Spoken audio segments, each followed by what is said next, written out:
Sir?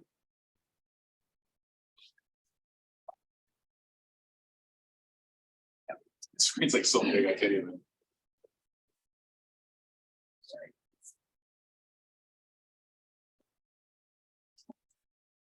I think, I don't know that this works, Karen. Now? Yep.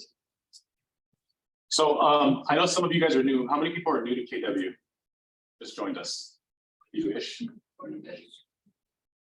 So we are huge on growth and education and training. We do a lot of stuff on Zoom, in person. If you have any specific type of classes or content that you guys want to learn more about, just let me know. Let me know, let Carrie know, let some of the leadership know. We either have a class already for it, or we'll build one for you, or we'll bring someone in. Nope. Oh, sorry. Okay. One of our models is and values is God, family, business, and order. That's super important. That shows up often. And the reason I even bring that up, and we have this screen here to begin with, is because oftentimes, can you let Steph in? Oftentimes that's flip-flop with business, and that shows up in other brokerages, other types of business where they focus on the money and the profit and the business first. And not to say that that's wrong, but it shows up when there's a lack of culture and other things. So we always want to make sure that everyone here, you guys as our agents, know that God, family, business in that order is one of our main values. This is our belief system. I'm sure you guys have seen this before. That's super important. I always like to stop at this part where it says customers, they always come first. You guys know who the customers are? It's a good question. Who's the customers? We are. Who said that? Oh, Daniel? Is that Daniel? Yeah. Yeah, you guys are. You're our customer. You're the brokerage's customer. So you always come first. Everything that we do, whether it's the classes, the training, everything that we try to add value is for your benefit. You are our customer. Without you, we have no brokerage, we have no business. And so why that's important is we're trying to model what you guys should be looking at. So when you guys look at it, you're not wrong, by the way, you're right. The buyer and seller is your customer, but you are ours. So it starts with us. We're modeling that so that you can take that and obviously provide that same level of importance and service to your clients too. Obviously, as you guys know, perspective, we are a tech company. A few years ago, Gary Keller, I was there actually at a convention, I want to say it's about 5 years ago, and he gave a talk and he said, from now on, even though Keller Williams is known as the #1 real estate firm on the planet, from this point forward, we're no longer going to be known as a real estate company. We're going to be known as a technology company that supports real estate agents. And at that time, everyone thought that he might have, fallen and slipped and hit his head, or he didn't have his oatmeal for breakfast, or something was wrong with him. But that's a visionary. He was, speaking in the future that he was going to combat the Zillows, the Redfins, all these other companies that have a tremendous amount of technology and provide that same kind of level of technology to you guys too. So he certainly has done that. If you guys see these new people around the market center, please welcome them. Here's all of our top producers. Some of them are in the room. Congratulations. So Mega Camp, we have, I think Jewel is still working on getting all the videos together, but for those of you, I know some of you logged in virtually, some of you attended in person. Here's a recap. 12,000 people attended in person, 10,000 virtual logins, and tons of content. So we have tons of video content that we'll share with you guys afterwards. I don't know if anyone is interested in going. You should. Family reunion is going to be in Anaheim this year. That's in February, and which obviously means Disneyland and Universal. You can make it like a quasi vacation. So that's going to be amazing. There's one gift, if anything, that COVID brought is everything has a virtual component at least. So if you can't go in person due to finances, due to other obligations, at least try to attend the virtual. Virtual is much less expensive, but family reunion is an unbelievable event. There's so much classes and content. Rolando, you go to family reunion all the time, right? What do you think of family reunions? I feel like Joe's business always. I'm the director of operations for Joe. I feel like it's always good every time we go out to a family reunion. And there's nothing beats in person activity and you know where you can school. We always get referrals from that, so you guys can pay for yourself. Yeah, for sure. That's a great point. It does pay for itself, especially if you are purposeful about what you're going to be doing there. So if you're a buyer's agent on the team, there's classes that you can take that help you level up for the role that you have on your team. If you're a listing agent, same exact thing. If you're an independent agent, it helps with that too. If you're in the process of trying to establish and build your own team and your own identity, there's classes for that too. So you can be very, very purposeful at an event like that. So if you're interested, just let me know as it comes up. But the hotel does sell out quickly.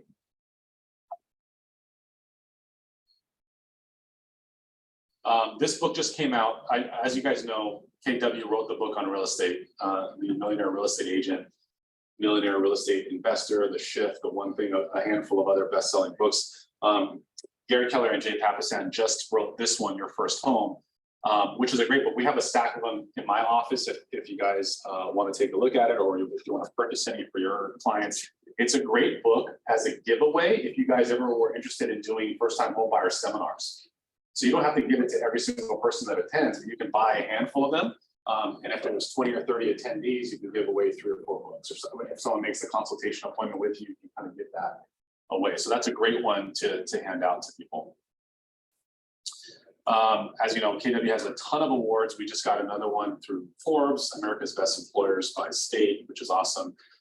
If you guys aren't aware of the TCPA, this is a big topic that is a hot topic that's been going on for about a year and a half now. The laws have already been in place, but as we shift into a different market and as more real estate agents make calls to clients and consumers, this is a super, super important because you can get fined.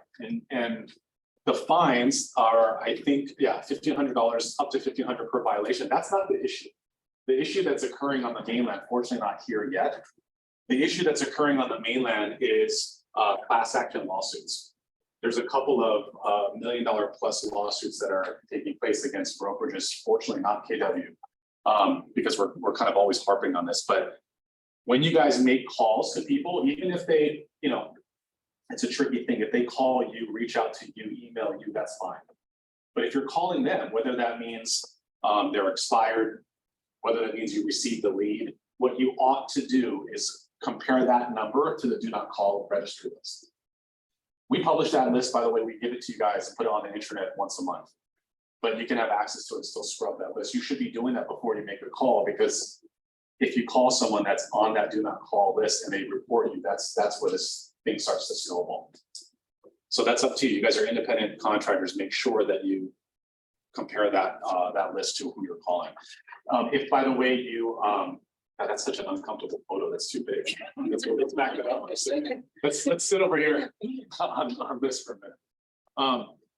If you guys are using dialers, some of you guys do use dialers like Mojo or whatever. There is a way to put in an exclusion list so that Mojo doesn't call a certain number of people. That those people could be because of the do not call list. It could be because they're existing KW clients. Yeah, I use the Mojo. There's always like certain amount of list. I just could not go directly to the Mojo. Then I just use my phone to call them. Yeah. That's the good and bad about that, right? So the thing about Mojo or auto dialers is if you plug in a list, let's say 1,000 people, you plug in a list of 1,000 people, it connects you when someone picks up the phone. So literally it's like running and dialing and running and dialing and doing its own thing. And then suddenly you're on the phone and you're like, oh, hey, by the way, are you looking? And so it's instant. It saves you the trouble of having to kind of dial.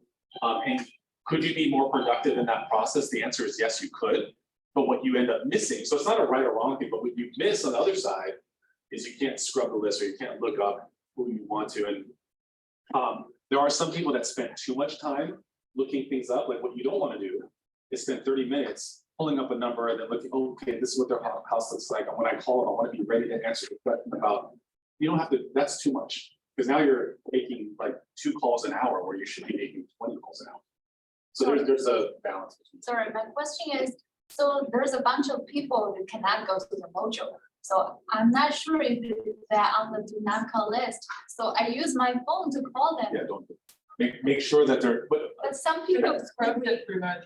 When there's you click button that says. So your Mojo settings for if you're subscribing to Mojo, if your team's subscribing to Mojo, whoever the admin person is that's putting that exclusion list in there, I don't know what they're using, but If there's people that excluded on there, that's probably why. But if you call outside of that list, you still gotta make sure, I mean, you can do it, but you're risking calling someone that's not on, that's on the do not call register. Some people does respond positively, but most of the people they don't. So if they respond positively, but they're still on the list, they could still, yeah, that's an issue. It's just like, it's the same thing, right? They do not call, right? It's the number, so you know not to call. Hey, say that one more time, Lee. It says BNC next to the number, so you know not to call. Depends on what list you're using. Everyone has a different list that they're looking at or database that they're looking at. But if it's your own database and you know that someone's on a do not call list, whether they just told, so here's the thing too, they could call you and say, don't call me ever again. That the rules still apply that they told you that. Now, they may not be on that list, but internally you should literally cross them off of your list, put them on the exclusion, put them on your own internal do not call list. Like, don't call them. It's not worth it. Like, it's not worth calling them. There's too many other clients out there that absolutely want our help. You know what I mean? But this is a big deal in the mainland. And fortunately, it's not hit us at home, so to speak, but we don't want it to because that's multi-million-dollar lawsuits. Is this for fake? Is it you're faking that? I think every time somebody pops in class, All right, so I want to, a couple of things. We're going to talk about listing stuff as well, but you know, for some of you guys, I don't know if any of you have been in a shifting market before.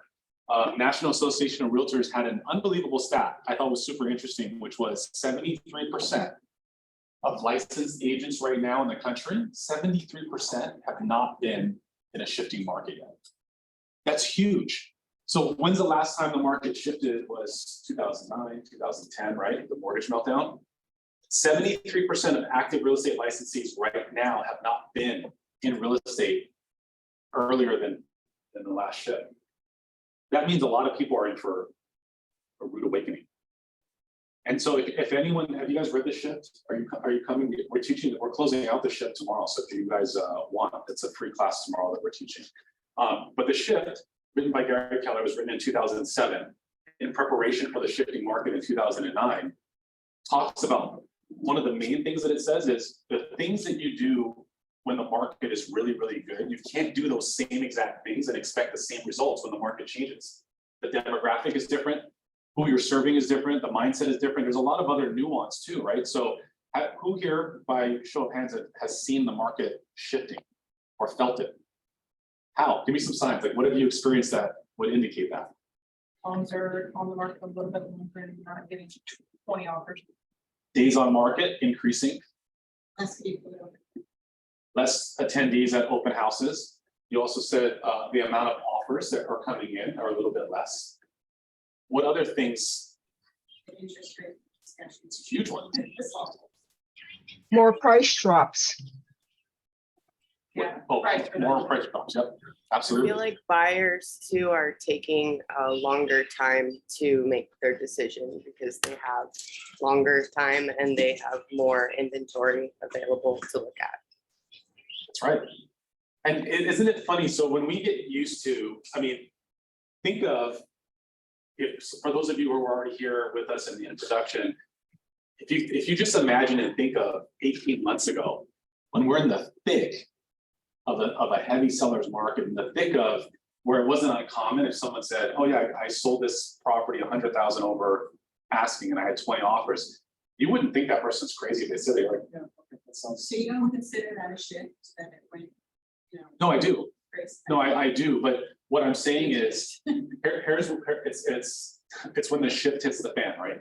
So things change. And so if at that time, the market was so good that all you were doing was putting a sign out front, and all you were doing was putting it onto the MLS, and suddenly you got 22 offers and you sold it for 100,000 over, did you as the agent, were you a genius agent? Did you do anything special? Did you just like, oh my gosh, you're so amazing. How did you ever, what technique Client did can you do? take that. The client does think that.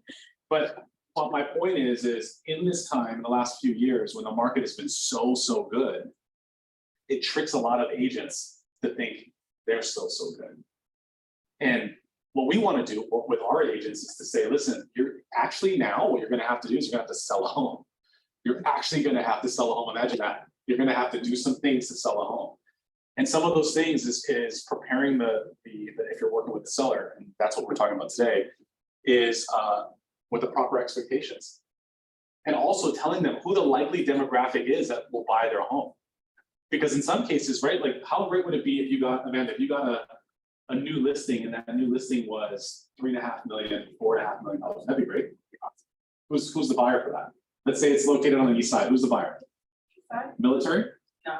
Why not? Could be, But likely. but no, No? that's not the price point. Okay, that's good. So that's what I mean is like you have to, depending on the location, depending on the price point, depending on a lot of different factors, you have to kind of figure out who am I going to market it to? So I have to sell the property now. So one idea is once you know who the demographic is and the likely buyer, you can market using our technology. So if it's $3.5, $4.5, $5 million or whatever, that's a luxury home. So it could be sold to a local person here, but it's unlikely. It's unlikely that a local person, but it's not impossible. You can do a farming campaign or mailer campaign to individuals in that same price point. So you can do that. That would be a local targeted. The other thing you can do is you can do a Facebook campaign and target buyers that are in Northern California, where there's money, Southern California, New York area, Japan, other areas where buyers are coming in. And how do you even find that out? You can go and come in and look at the migration patterns of referrals and buyers and where they're coming from. You can also call a title and escrow company and say, what states are people buying from? And can you break that down by dollar amount and volume? Because that's helpful too, right? So if anything that's $1 million or less, and buyers are coming in from, let's say, Texas and those kind of states, you can go probably safe to bet that that's military, right? But if it's higher price points and it's coming from New York, Chicago, Canada, that might be luxury, that might be relocation, that might be snowbirds. So you can now go find your buyer. And how great would it be is while you're here, you're marketing your property and you're just picking up potential buyers. So that's an example. You have to do things a little bit differently. We're going to talk about listings and stuff today, but what I wanted to get into real quick was Jay Papasan, which I'm sure you guys know who Jay Papasan is. He's the co-author of The Millionaire Real Estate Agent and The One Thing and The Shift and all the books. He's Gary's writing partner. He broke a couple of things down, which I thought was really good. He has a new newsletter, which I highly recommend that you guys subscribe to. It's called The 20%er. And one of the things he talks about is the average real estate professional, this is nationally speaking, the average real estate professional closes only a couple of transactions per year and earns less than $50,000 per year. That's average. You guys are not average, but that's average. And I don't know about you, but in Hawaii, you probably cannot. I mean, if you're the sole provider or you're half of the income earner in your family, you can't survive off of less than $50,000 a year. Would you guys agree? Some areas of the country maybe, but certainly not here. At the same time, the top 20% sell more than 15 homes at about $140,000 GCI. That's in the mainland. So that number at 15 homes would be easily more than double that here, right? And the top 1% sell close to 60 homes at almost 600,000 in GCI. Again, here that's probably 2.5 times that because of the price points. And the difference in the results come from how they approach that game. So one of the things that he goes into is the amount of effort that someone puts into their business. A lot of times, and especially, and I'm kind of pausing on this before we get into the class, is because when we go into a shifting market, it's really important. We cannot do the same things and expect the same results. So if you were an agent that said, yeah, I do a handful of business and I've been so fortunate, I got a lot of repeat clients and I get a lot of referrals. If you're residing to that, it's going to be your norm going into a shifting market. You're going to come up short, for sure. So one of the things that he talks about is if your goal is here, whatever that goal is, I want to make 200,000, 300,000, whatever your goal is, you have to triple that in the effort of lead generation in order to achieve that goal. You have to. Because this effort on the lead generation side is going to build your consistent pipeline so your business doesn't ebb and flow. And that's the biggest complaint that real estate agents have is You know, oh my gosh, I closed 4 transactions this month and I have nothing the next month. And I have 3 this month and I have nothing the next month, and I have nothing the next month, and I have 2, and they're all stressed out. And the reason why is because they're stepping on the gas on lead gen and they're pulling it back, and they're stepping on the gas and then they're pulling it back. They're doing that. But if you're consistent on the lead gen efforts, your business is going to be consistent too. Don't assume that your clients will call you. I promise you, as much as you think as your clients love you, and they probably do, they get distracted easily because there are other agents that are also calling them. I would say that I'm very fortunate to have a very loyal database for the clients that I've served for many years. And they will still call me and go, can you believe that such and such called me and asked if I was ready to sell? I'm like, what? How dare they? Right, but they do. So you can't stop another agent from calling your client. So don't assume that they're just going to call you. They won't. You have to do things. You have to do things to make sure that you stay top of mind. And a good habit is there's so many different things that you can do to market yourself. Pick between 4 and 6 levers of some sort of marketing or lead generation efforts, and do it the right way. Like if you're doing an open house, one of the things that I always say, and yes, this is going to be a kind of a trick question, but how many hours is an open house? 3 hours? So you work in open house for 3 hours? How many hours do you work in open house? 10. How many? 10. It's closer for sure. I'm setting there's 3 hours. So what are the things that one should do in preparation for an open house? Circle dive. Yeah. Email blast. Yep. I was just gonna add to, I've gotten like 2 buyer clients in the last week just by being responsive. They told me that they were working with other agents, hadn't signed anything yet, but that the agents weren't responsive. They weren't giving them attention. And so something even as simple as that in a shifting market like this can benefit. Yeah, for sure. People want service.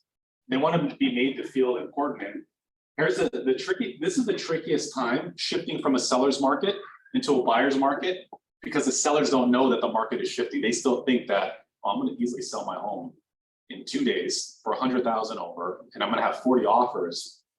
And if you don't produce that, Amanda, then it's you. It's clearly you. It's not me. It's not my house. My house is the best house on the block, kind of thing, right? So some of that starts with the expectation, but providing that same service that she had mentioned, but the right expectation, and not to overpromise and so forth. But with the open house, you're right.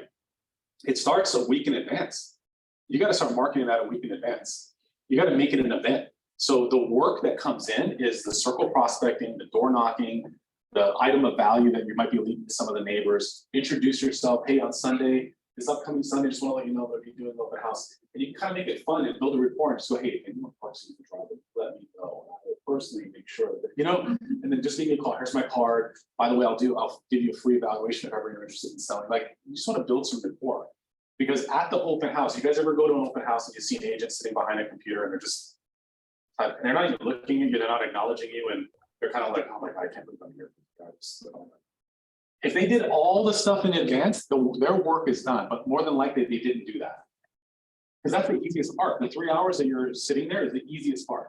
If you've done your work, it'll show up.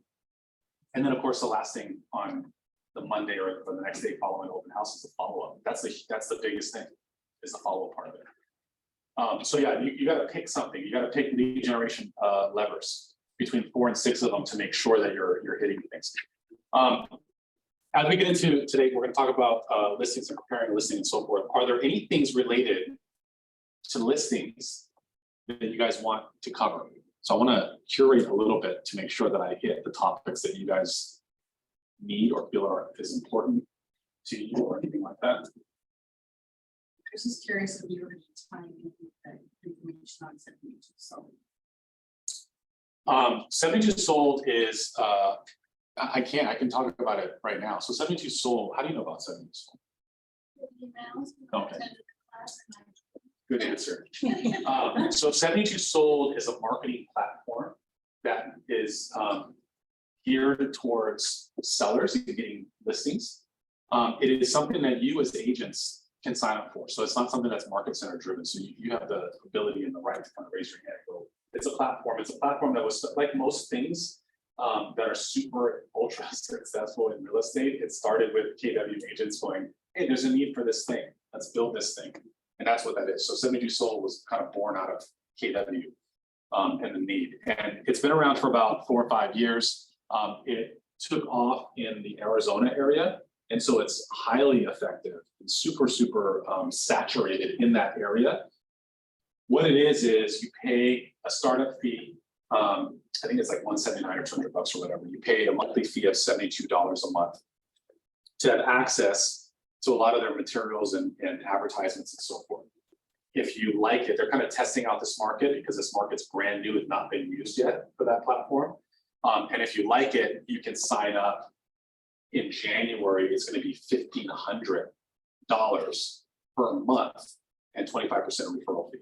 So it's not free, but I will tell you this much is, I don't get caught up in the whole, well, how much is a referral fee? You want to do some math and some basic math, right? But as agents, you want to hit every opportunity you can to earn. If you get too caught up in, well, what's the referral fee here? What's the referral fee? Oh, that's not worth my time. Listen, it's the amount of time that we put into $150,000 leasehold tends to be a little bit more time, it seems, than the $3 million estate kind of thing, right? So at the end of the day, we want to have as many opportunities and at-bats as we possibly can to earn some business. I think it's a great opportunity. Now, in a shifting market, one of the things that we always talk about is making sure that you play red light, green light with your expenses.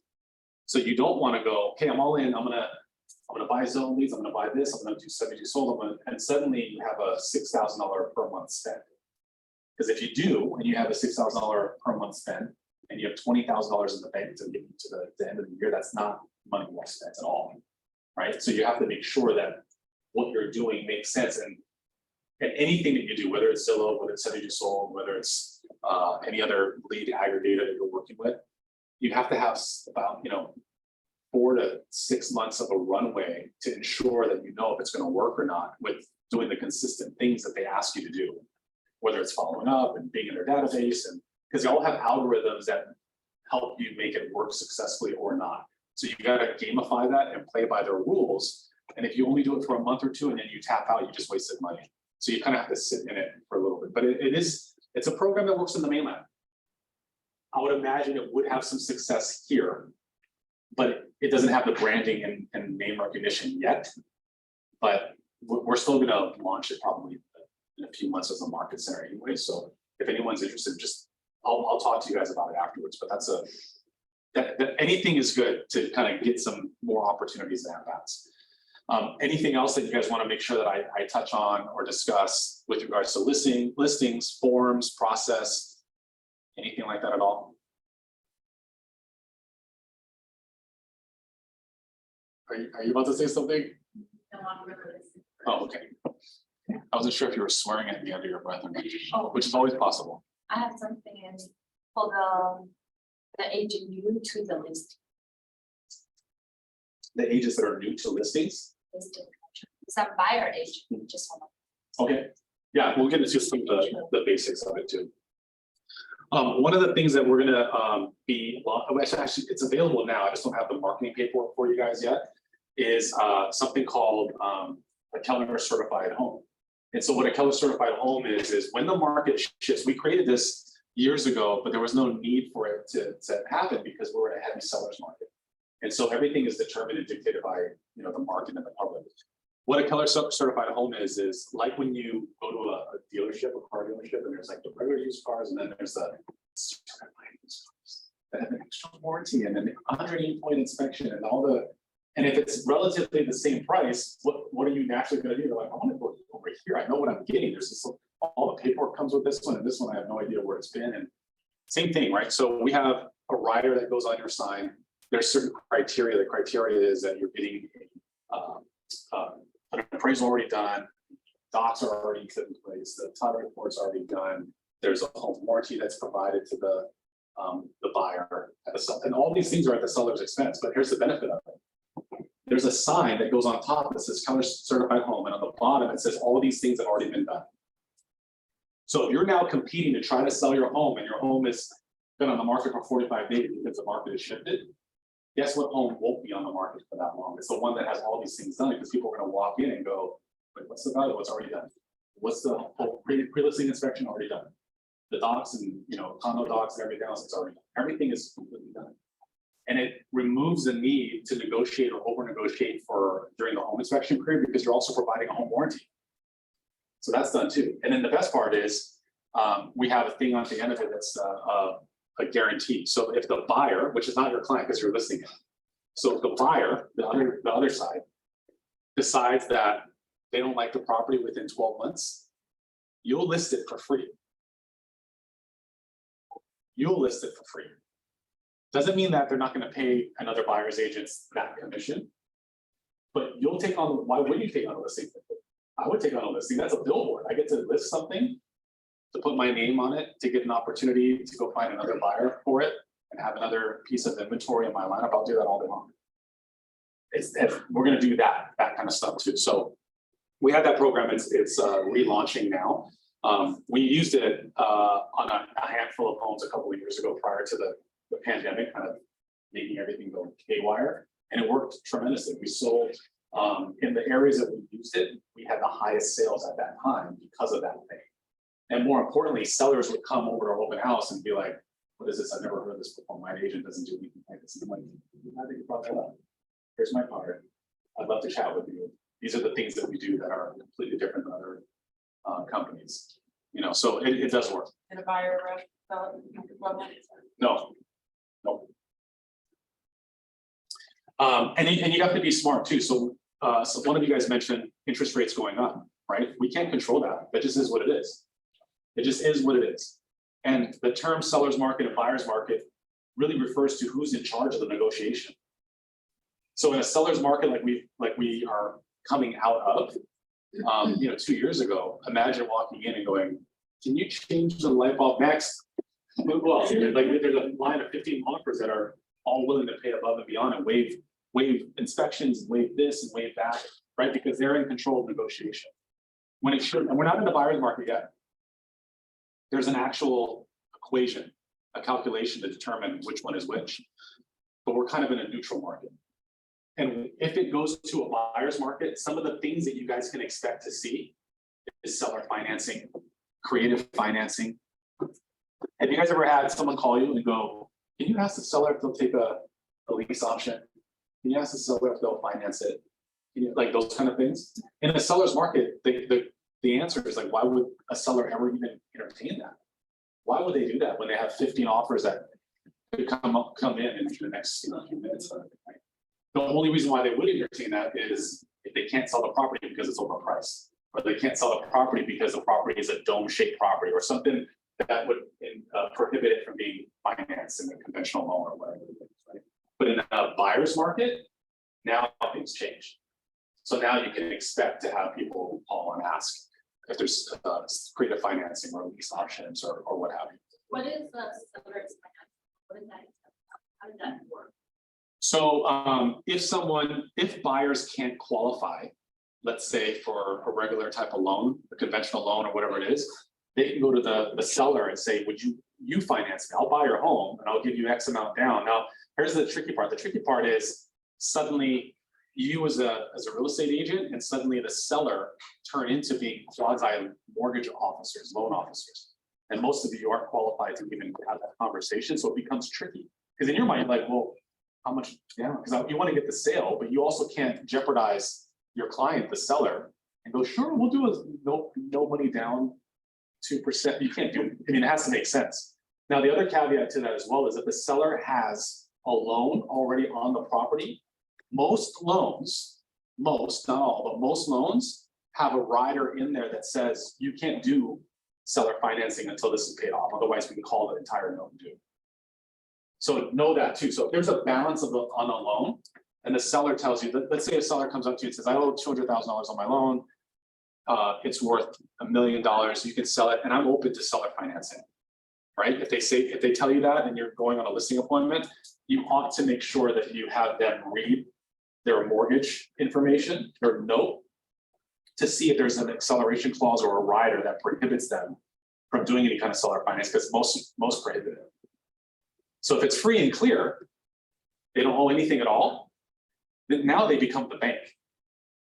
So now they can suddenly go, we'll take 20% down, you pay me $4,000 a month or whatever the thing is, and then in 24 months, there's a balloon payment, you owe me the difference, or whatever. Most seller financing is kind of short term, it's like 2 years or less. Because what seller wants to finance for 30 years? That's a bank, that's not even, who wants to do that? Let the bank do that. It's usually a transition, it's usually like they're trying to get their finances together, they're trying to get qualified for something. So the seller will finance them for 12 to 24 months until they get their own loan. So let me ask you, Leigh, is that a risk to the seller to do that? Why? They don't end up paying. Right? Stuck with. So what's the seller to do if to your point? Buyer not paying. I don't know, what do you do? I don't know. What about like a lease purchase agreement, like where the seller could lease their home to the buyer with like a certain terms? After so many years, they'll accumulate a down payment from their lease, like that kind of thing. Yeah, so there's a few options, right? And People ask them, no. so in your question, if someone did a straight seller financing, right?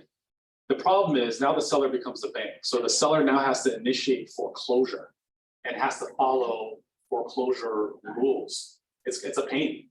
So there's a risk reward kind of thing. Like, Oh yeah, because they have to operate in the same way that a bank would in order to foreclose in that scenario. And in Amanda's question is maybe like a lease option, like, right? Is that an option? That's an option. Probably the best option is something called an agreement of sale. I don't know if you guys have heard that term before. What an agreement of sale is when the seller doesn't transfer title at all until the last payment is made and satisfied. And why would you not want to transfer title? I don't have to foreclose. I don't have to kick you off of my property. I don't have to foreclose, I'm just kicking you off of my property. And there's no right to redemption, there's no, I don't have to pay you, I don't have to give you market value. So just out of curiosity, you just brought that up, since I just took the test, there was a lot of questions about the agreement of sale. What percentage, like, does that actually make up of what transaction? Is that common at all? That's such a great question. Do I have, is it in this? No, it's not in this one, it's in a different class. So in a different class, I have all the makeups of different kind of financing. In 2020, which was the last year that I have that data from, there was only, I want to say 18 in the entire state agreement of sales that closed. So is there a lot of them? No, there's not a lot of them, but that's also dictated by the kind of market that we're in. Right, so if it moves over and switches over to fully being a buyer's market, that number will skyrocket. That's just inherent of what the market is. How many people here are either from the mainland or have driven through rural parts of the mainland on road trips? Have you guys seen those billboards that say 372 acres available for sale by owner? You guys ever see? And it's like usually a billboard that's like someone painted with by hand with a roller, right? You guys seen that? That's all agreement by sale or agreement for sale. And so what that is, and that's a little scammy, right? But what that is the seller financing someone who probably isn't as sophisticated in real estate and land ownership and property investment. And they're going, oh, I can buy, like, are you telling me I can buy 3,500 acres or whatever the amount is for $100,000? That seems like a bargain to me. And all he's gonna do is I'm gonna take 20,000 as a down payment. I'm just gonna finance you for $1 or something, that's it. That sounds right? And they sign up and they do this thing, and suddenly that buyer, because they're not as sophisticated, they lose interest 6 months, 8 months into it. They're like, oh, I just really can't build on that thing. That thing is it's like forest. There's no, electricity, there's no water, there's nothing out there at all. You know what? I'm gonna stop making my payments.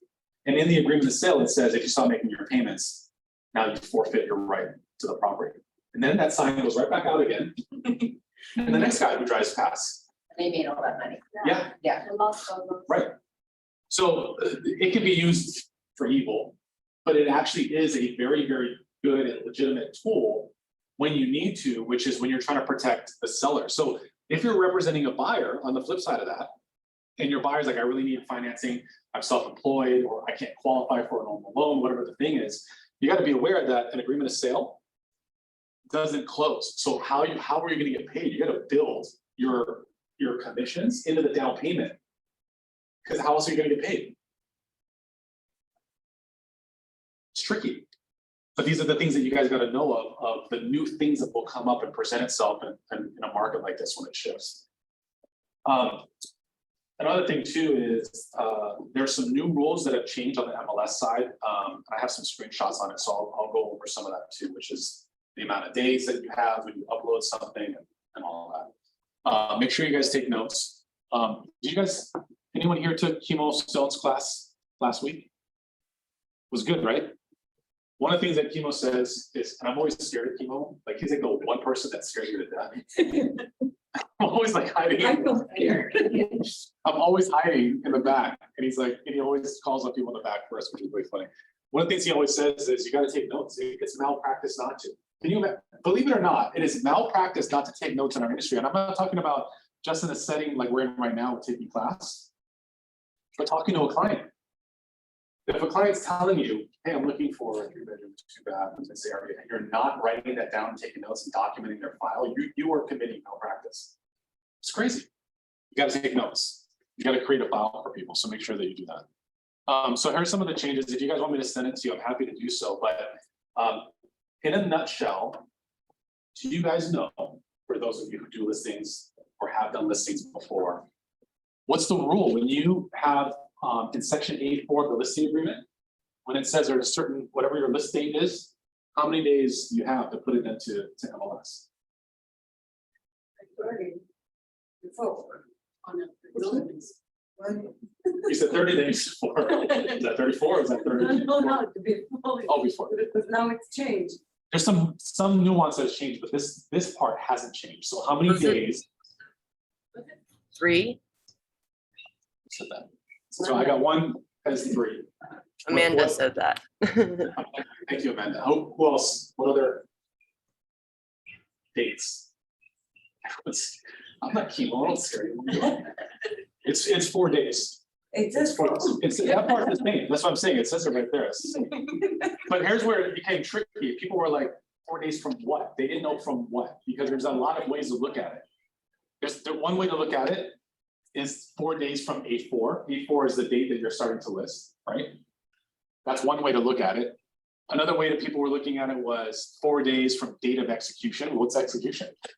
When the client signs it, when I sign it as your broker, when all people sign it, like what's that? There's A10. A10 is additional terms. Could it be 4 days from additional terms? There's something called an amendment, right? You can amend the purchase. You guys are used to amending the purchase contract. But if you notice, if you pull up an amendment says amending what? So you can write in amending exclusive right to sell. You can amend other things. So here's the issue that the board had is they introduced a lot of other things. They introduced something a couple of years ago called coming soon. You guys know what that is, the coming soon campaign? It's helpful. I'm not a huge fan of it in general, but it's helpful. What it was and why it was put into place was a lot of smaller brokerages were complaining that they weren't getting an opportunity to show that property, which would violate something called clear cooperation.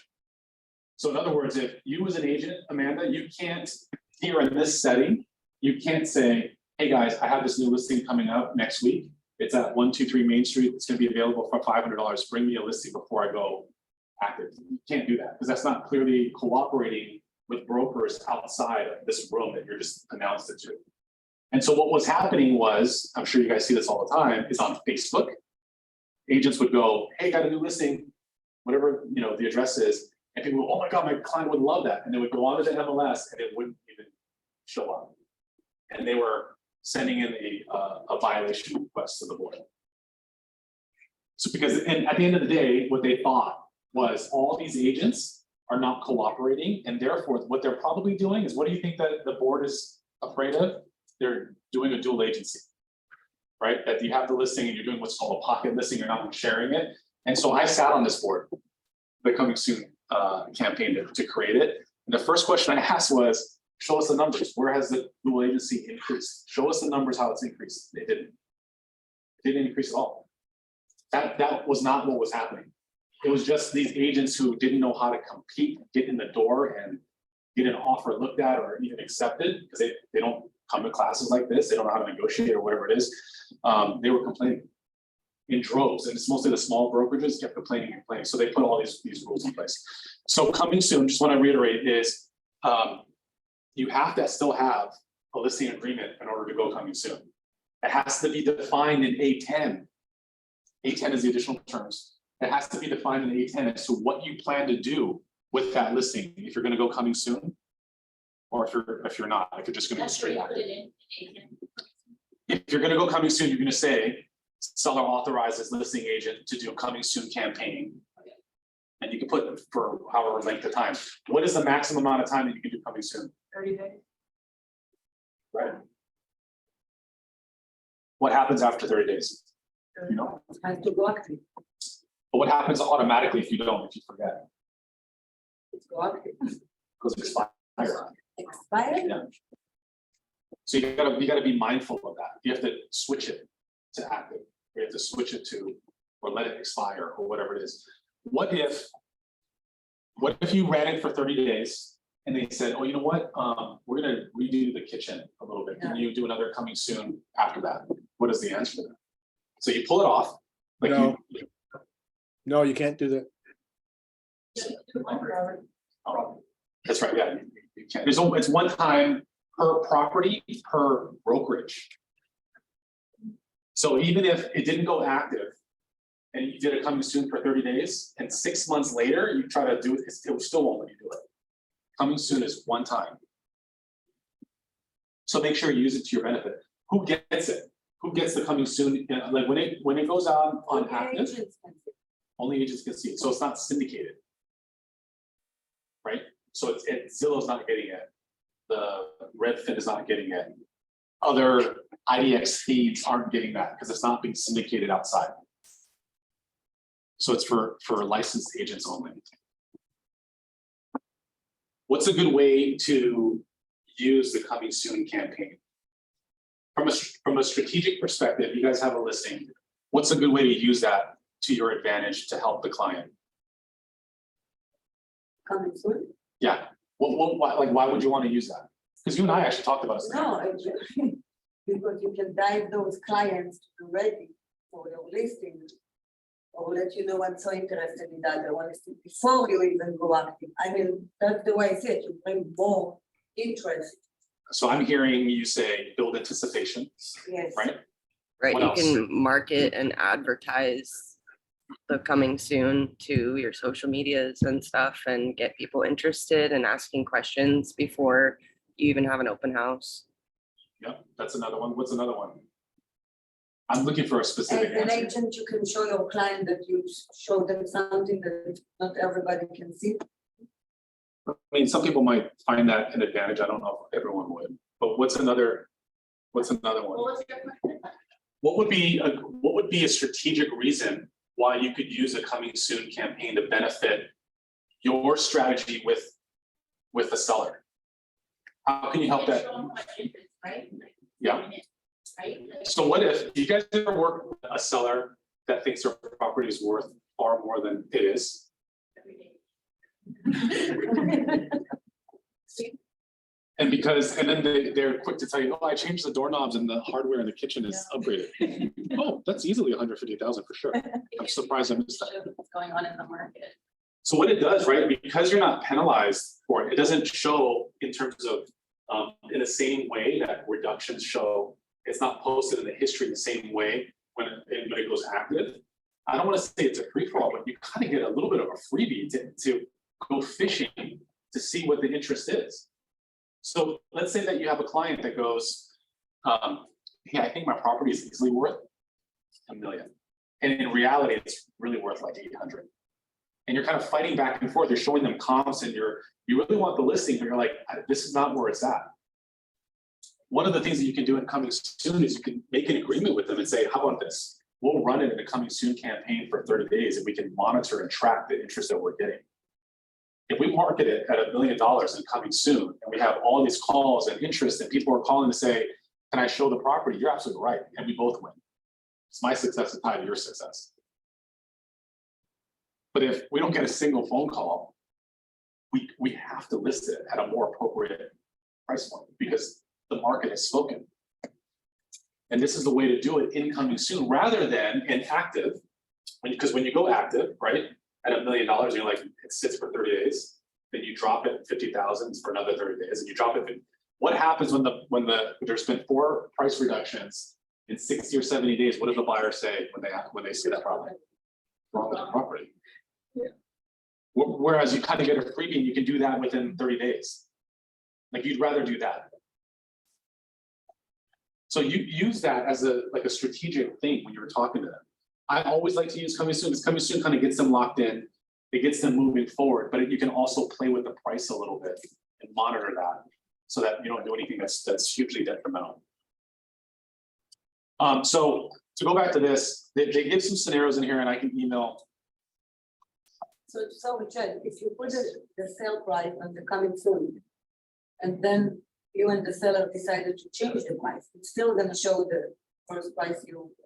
No, so you know how on active, and how it says the price that it has, like the original price Right. and whatever the new price is. On coming soon, it doesn't do that, especially if you switch it from that to active, you can set the new price. It doesn't have the history of what it was or what you change it to, or it doesn't show as a reduction, which is really important. Still have to do the amendment, right? You absolutely do. Thank you for bringing that up, Lay. Yeah. So if you agreed in coming soon and per the contract to list it at $1 million in a coming soon campaign, and Lay's question was, well, if you have a price reduction, should you still amend the contract? Absolutely. You can do that by way of an amendment, or you can do that by way of a MLS change form. They both amend the exclusive right to sell. But you absolutely shouldn't just kind of willy-nilly put it in there or verbally take an answer, or they just text you. You should make it everything official. I really quickly go back to the first one. Clarify, it is 4 days from. Did you say clarify? Just Gone for 3 weeks, it's stronger. So it's 4 days from whatever you put into A10.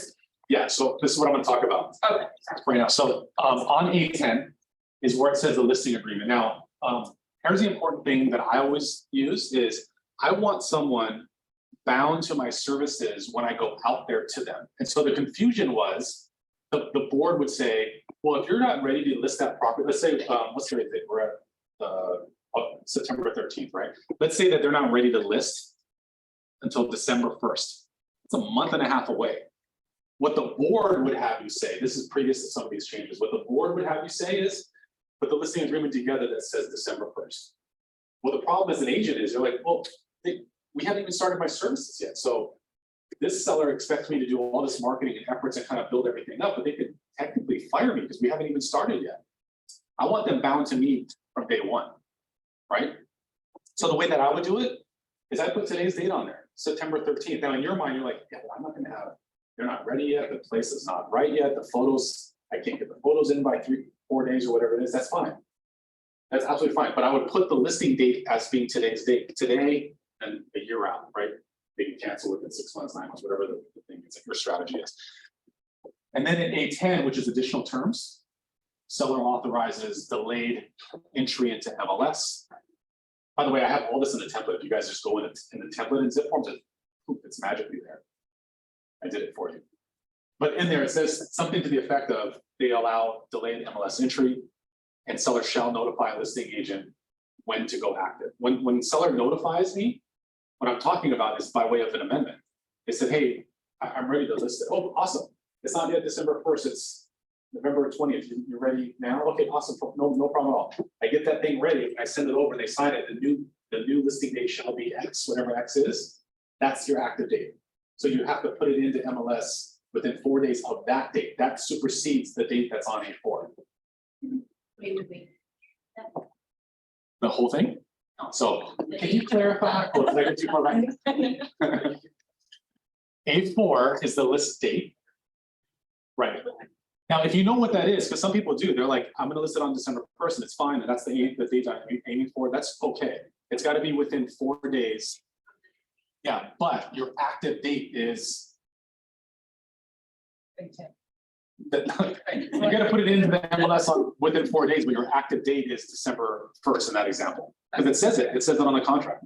Active date December 1st, it has to be entered into the MLS within 4 days of that date. But your active date is December 1st. Where a lot of people get screwed up is they'll list it on the MLS, or they'll go onto the MLS and they'll put it on there, and they put it on December 3rd. And they'll go, oh, today's date is December 3rd. And then they put the active date December 1st, and you're like, oh, it truly is on market. I just put it in 5 minutes ago. You didn't change it. You got to be very mindful of what you're doing, right? So you have to make your active date the date that's on A4, or whatever you have amended, or whatever you have in A10. A10 is the additional terms. So anything can be fixed. It can be fixed with an amendment. Or yeah, I can email this to you. But you know, you're a broker. I know him personally. It's fantastic. Your broker will help you for sure. So, but this came out in August, so it gives you, which is really nice because it actually gives you scenarios. It's like, here's a scenario. You took the listing on this date, and this is what happened, and this is what you should do. Here's another scenario. This is where the second scenario number 2, talks about how A10 supersedes the list date. For instance, I was saying A4, but I mean A5. I think Robert pointed that out for me last time. See it, Robert? I remember. But it gives you scenarios on what you should do and how you should approach that, which is nice. So don't get caught up in all this accidental stuff. Because the reason why I bring this up is I've seen a lot of issues and fines and need for education and all this other kind of stuff from some of you guys who will remain nameless for those of you who are in the room. Okay, so when you guys go to a listing presentation, some of the things that you guys have to have prepared is this data that's here. We'll go through some of it. I'll go quickly as quickly as you guys want. We have a service, just so you guys know, that's a part of our concierge service too. It's $50 if you get the listing executed, but we prepare all this stuff for you so that you don't have to do it on your own.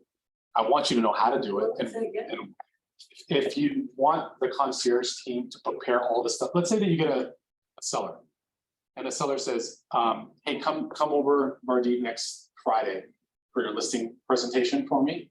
We'll do all this stuff for you. We pre-complete it and fill it out for you, with the exception of some of the data that's needed on the MLS property type form, because we wouldn't know. You have to be in the home to kind of see what kind of flooring they have or whatever it is. But that's helps save you some time. So $50 per. Not per preparation, if you get it accepted. So it's usually 50% conversion rate for most people, right? So if you go on 2 of them, one of them is likely to get accepted. You're paying for the one that was accepted. You're not paying for the ones that You don't charge, do it, so you Right. get it. Yeah, and alternatively, we also have that same service for purchase contracts, and that one you're charged for when it closes. So the benefit there is you could have written 20 contracts and one closes. You're just charged for the one. You're not charged for the. $50 for the one. Yeah. Wow. Who we contact those? I can email you. I'll email you. I'll email everyone out here. Are you gonna email this one? Yeah, if you want. Oh, yes. Yeah, sure. Yeah, we They're super boring, but I know. That's why I'm afraid of if you have insomnia, this is great. This is good for you. So you're gonna pull the property data form. MLS previous listing. This is why this is important is you want to see the history, right? Because sometimes agents get super excited about a new listing that's coming up, and you might change your opinion if you realize that this guy's listed 15 different times with 15 different agents, fired them all over, you know what I mean? Like, why would you might not want to even do it and take it on, or you might have a different approach on how you're showing up to that kind of appointment. The other thing that's helpful too, assuming that that's not the case, is what kind of improvements you're seeing in history. So if that property was listed or sold 3 or 4 years ago, you can see kind of what condition it was in then versus what you're expecting to walk into today. Hawaii Information Service, that's a paid service that we provide to you guys with a login, or you can use Realist. It's the same thing. You're just accessing public data. You want to make sure you look at those things. It's also helpful to know too, because if you see open permits, what does that tell you guys if you see open permits? Closed. So smart. That could be an issue for a transaction not closing, especially if it's a government loan like FHA, USDA, EA. But it also helps for questions that you need to ask the seller when you show up. Hey, by the way, I noticed there's an open permit for the fence. Was that ever completed? Did you ever close that permit out? You know what I mean? Like, you want to ask these things because these are the hurdles that you will absolutely have when you try to market that property to seller. Honolulu tax assessor. Super important because you want to see, there's a couple of things that I look at too is, can someone give me the answer for what the difference is between the tax assessed value and the market value? Tax assessed value, which is something that I would find on Honolulu tax assessor. Market value is what someone's willing to pay. Value. You guys ever work with a seller that sees that amount and goes, Yeah. well, I'm not paying $1 million, it says 800 on tax assessed. So what's the difference? Why is there a difference between the two? I think they're charging you for taxes. You're charging me $800,000? I'm overpaying. They're not charging you $800. They're basing your taxes off of that But- value. Right, so isn't that the value? Why should I pay $1 million? They don't take into account what's been done to them. Sometimes. Permitted improvements they do, which, because that matches up with public record, right? It's a good thing. You don't want to get. Yeah. You're saying. So what's, how do you explain the difference to someone? It's not the. Because sometimes, right, it's $200,000 difference, sometimes it's a big difference. Probably appraisal. To the data usually pay. Yeah, don't be the like, market. Have you taken my class before? it takes a while for it to complete. Well, so market value is what someone's willing to pay for it, right? Right. Tax assessed value is a snapshot in time, and they're looking at some closed data, they're looking at some permit stuff. It's not nearly as detailed, to your point, as an appraisal would be, because an appraisal is going in there and looking at upgrades and aesthetic and cosmetic changes and things, whereas tax assessed value doesn't have access to that information. I think the biggest difference between tax assessed value and market value is that tax assessed value is just what they use to calculate your property taxes, and market value is what lenders are going to be using, like based off of comparables to give out a loan. So kind of true. And in that, lenders will often use what the data shows it's moving towards, what the trend is. So we know that lenders use the market data, the market value based on closed sales. But when the market shifts down, they're going to use the more conservative approach, which some lenders will switch to using tax assessed value, because it saves them a little bit more. It's more of a cushion. One thing that's interesting is in a seller's market or in a hot market, the market value leads tax assessed value by anywhere between 20% to 10%-ish. It leads it because they can't catch up. But in 2009, 2010, when I was living in California, market was crashing. So it was the opposite. So the tax assessed value would show 800, and people would call the tax office and go, "This guy across the street sold his home for 650. Why am I paying 800?" I go, "Okay, we're going to reassess." And everyone was calling to reassess. When it goes the other direction, you're quiet. You don't want to bring any attention to your home. I'll tell you a quick story about California taxes. So I bought a house in 2020, and it was the first time the house had changed hands since 1960 something. And they assess it when it changes hands in California. So I got my tax bill the first year, and it was $300. And I was like, this is amazing, because I had caught up. So the next year I got hit with an $8,000 tax bill. And So I was crying. California is one of the highest taxes. It's 1.25% of the purchase price. And what she's talking about is something called Prop 13, which locks in that value for when you have it, but they have incremental increases from there. So the $300 that she's mentioning is because that person probably paid like 50 grand for the home. Yeah, it's absolute banana. So if you buy, it's not unheard of for you to buy a $1 million+ home, and the taxes alone is $10,000 plus, just for taxes, not even association or it's crazy. A month. A year. Per month. Yeah, it's calculated per month and how the debt ratio is calculated, but broken down that pay twice a year. But the point is market value typically leads tax assessed value when the market is stable. When it's not stable, it'll start to either even out or flip flop. But it's important to know because you also want to know too, did they owe anything? Are they behind on taxes? Because that's going to come up too. When you sell someone's home, you need to know as much about that home as you possibly can. Is it short? How many liens do they have? Are they behind on taxes, association, all that other kind of stuff too? And you can find some of this stuff out. Order the prelim. That's just what we call a broker's prelim, or a broker's pre is what they call it. And I have an example on how to order that too. If possible, order a net sheet. A great conversation, which I think I have in this presentation too, is if you're trying to discuss with someone whether they should, I don't know if you guys have had this before, where you're talking to a seller and they say, I'm not sure if I should sell it or if I should rent it out. Still trying to decide. You guys ever had that before?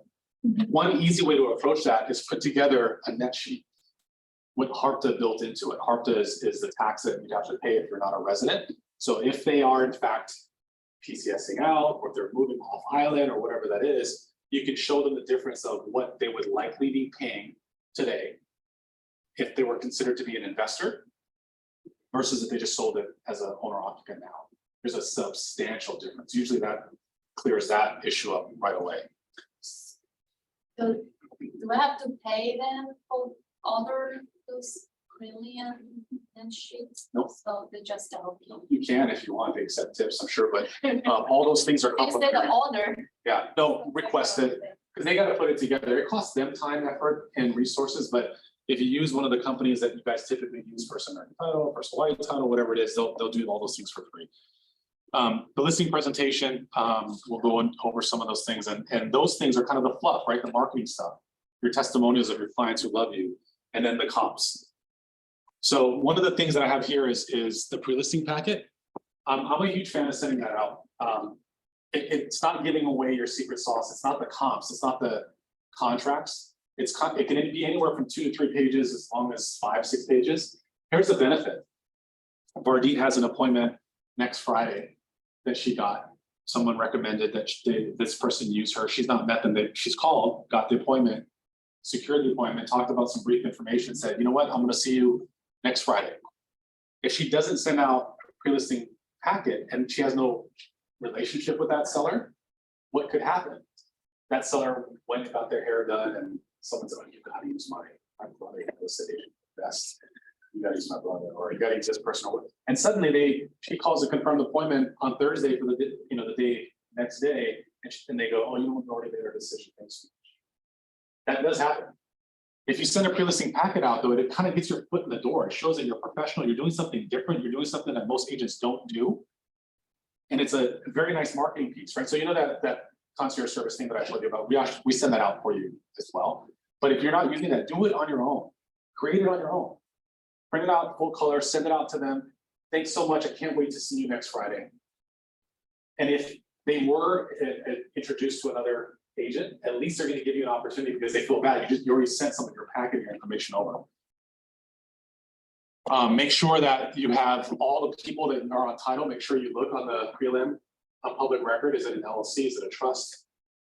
If you're talking to Sally Smith and Margaret such and such on the phone, you got to make sure that, because, well, who's Sally? You got to do some forensic questioning.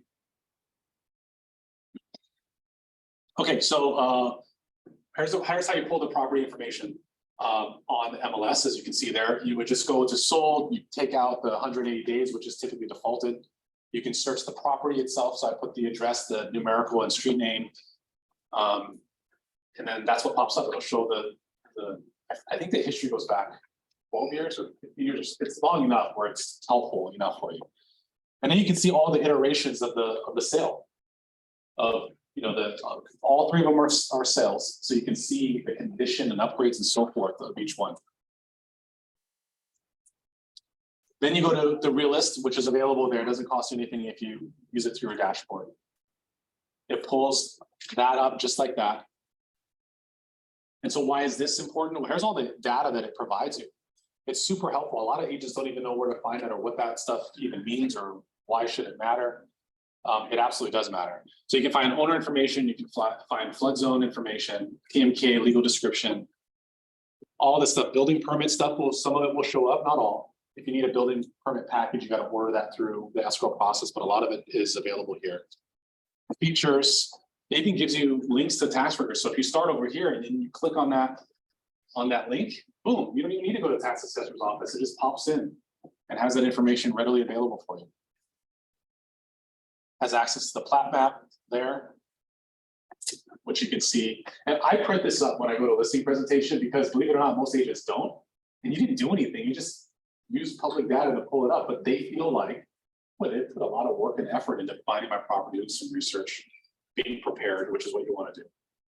Parcel map. So the overhead view. And if ever you want to find out how to calculate our property taxes, there's a link right there. Our property taxes is the second lowest in the country, by the way. Second lowest to Louisiana. I say that because my grandma still to this very day complains about how much our property taxes are. And I'm like, it's very low, grandma. So as a sample of that property tax bill. So what other information, if you click on that there, you can get to the Department of Planning and Permitting, which shows you this kind of stuff. Shows you any sketches, shows you any building and yard improvements, open permits, closed permits. Again, we pull this stuff for you if you use our services. Sales information, historical tax information. So you can also see how some people ask, like especially investors, some buyers that are buying first time in Hawaii but have bought elsewhere, especially like in California, investors I get, they'll always want to know because California taxes are so high, they want to know, well, what's the increase trend wise in taxes? So you can see the historical increase there. So we're talking about ordering a prelim. For you, you can just say, put the new prelim request 1, 2, 3 along the way. Please order a prelim for the following. And then I also order a net sheet. And when you order a net sheet, it's always a good idea to order it like this. I need the following, because you don't know what they're going to rest on or settle on for price. So you want to have it broken up a couple different ways. So please give me one for 880, one for 890, one for 900, whatever. You know, give a couple of different options. And then make sure, escrow officer, that you please include your standard title escrow fees. Sometimes they get a discount if they're active military, so that's why you want to indicate that. What your commission is on both sides, so they can break that down. Association, and these are all estimates, obviously, but you want to aim a little higher, right? If it's HARPTA, they're going to want to know about that too. Or if you want one identical to make it like HARPTA, then do this first and then say create one that's same thing but with HARPTA fees in there. And this is what it looks like if you guys haven't seen it before. But again, showing up at a listing presentation and being so thorough that you have all that information in there is really helpful. And you may at some point already have their mortgage information, which you can plug into as well. Be very cautious that you're not going to just use that balance. There's a per diem with mortgage. It's a snapshot in time. So if you're using if they give you a mortgage statement from 6 months ago and you use that balance, that's going to be wrong. Or if they're behind on their mortgage, that's really good. So I always kind of leave it blank and then just tell them, like, this is your proceeds, of course, less paying off your mortgage balance. And then I get that information if they secure with me. Listing presentation, as I mentioned before, you can get a lot of different versions or templates in Command. If you want to know how to build one, there's tons of them, tons of information. So comps. Tons of different classes on how to do comps. We can do that here. There's tons of classes already at the board. Sorry, that information's outdated. But if you go to the High Central, they have all the classes that are listed on how to do CMAs. It's not that difficult. So here's the documents that you need for a listing. You need the exclusive listing agreement. You need the MLS prop type form. You need our KW standard addendum. You do not need dual agency, you need designated agency. That's changed, right? A new agency has been added and created in the last few months. You do not need COVID addendum any longer. You can, if you want to have it in there. But know that with the listing or with the purchase contract, when you introduce a document, when you name or mention that document then becomes required in compliance. I'm working with a couple of agents that will remain nameless. Sometimes you'll get irritated if you go, hey, how come you need this document, or how come you're asking for the document? If you mentioned it in the listing agreement, or if you mentioned it in the purchase contract, that's why. Don't mention it. If you brought it up in there, that's the reason why they're asking for it in compliance. First Hawaii Title ABA. So who here uses a title or escrow company that's not First Hawaii Title? Like, do you use First American Title? Who does any deals and transactions at all? Okay, so let's say that you use First American Title, right? Why would we want you to use a First Hawaii Title ABA? If the buyer brings someone with their- Yes, so we're talking about listings, right? How do you know that you're not going to use First Hawaii Title? You might say, well, I have a relationship with John Smith over at First American Title. That's great, but you're just listing it. What if you get a all cash offer that's phenomenal and it's with First Hawaii Title? You have to have that in there. But the other reason why is because we have ownership interest in First Hawaii Title. So we have to disclose that to the public that we have interest in that company. So you want to secure that right away. The other thing that's not on here that is important to notice that is a new requirement is the short-term rental disclosure. That's not a KW requirement, that's a county requirement. That's a County of Honolulu requirement. Short-term rental. And that can be found in zip forms. And it's actually, they did a very poor job at making it. So if you guys don't use it regularly, it's hard to find. It is, how do you find it? It's a STR disclosure. So if you like type in short-term rental, you're not gonna find it. I have a question. STR disclosure. Amanda, yes. Go ahead. If it can be summarized quickly, what is the process that an owner would have to go through in order to put their unit on that short-term rental list, approved short-term rentals? That is a question that I will call you later to answer because that is not an easy question. That's Okay. a rigmarole. And I'll Okay. call you out. Awesome, thanks. My question is, I was looking for a buyer for short-term rental property, so Waikiki Sunset, short-term rental building. But the form they had in the short-term rental form, they said it's not a short-term. Okay. Yeah, so here's the long and short of it, right, is without shifting into like a whole political conversation, the short of it is, in order to do short-term rentals, you have to be within a certain zone or area geographically in a Honolulu case. And while the property can be located within this area, there are yet another layer of rules that now are applied on top of that. So the property could be within this area. But if it's in a building, that association, so it's not a condo hotel, not a hotel that has condos, not one of those. It's just a regular condo, residential condo.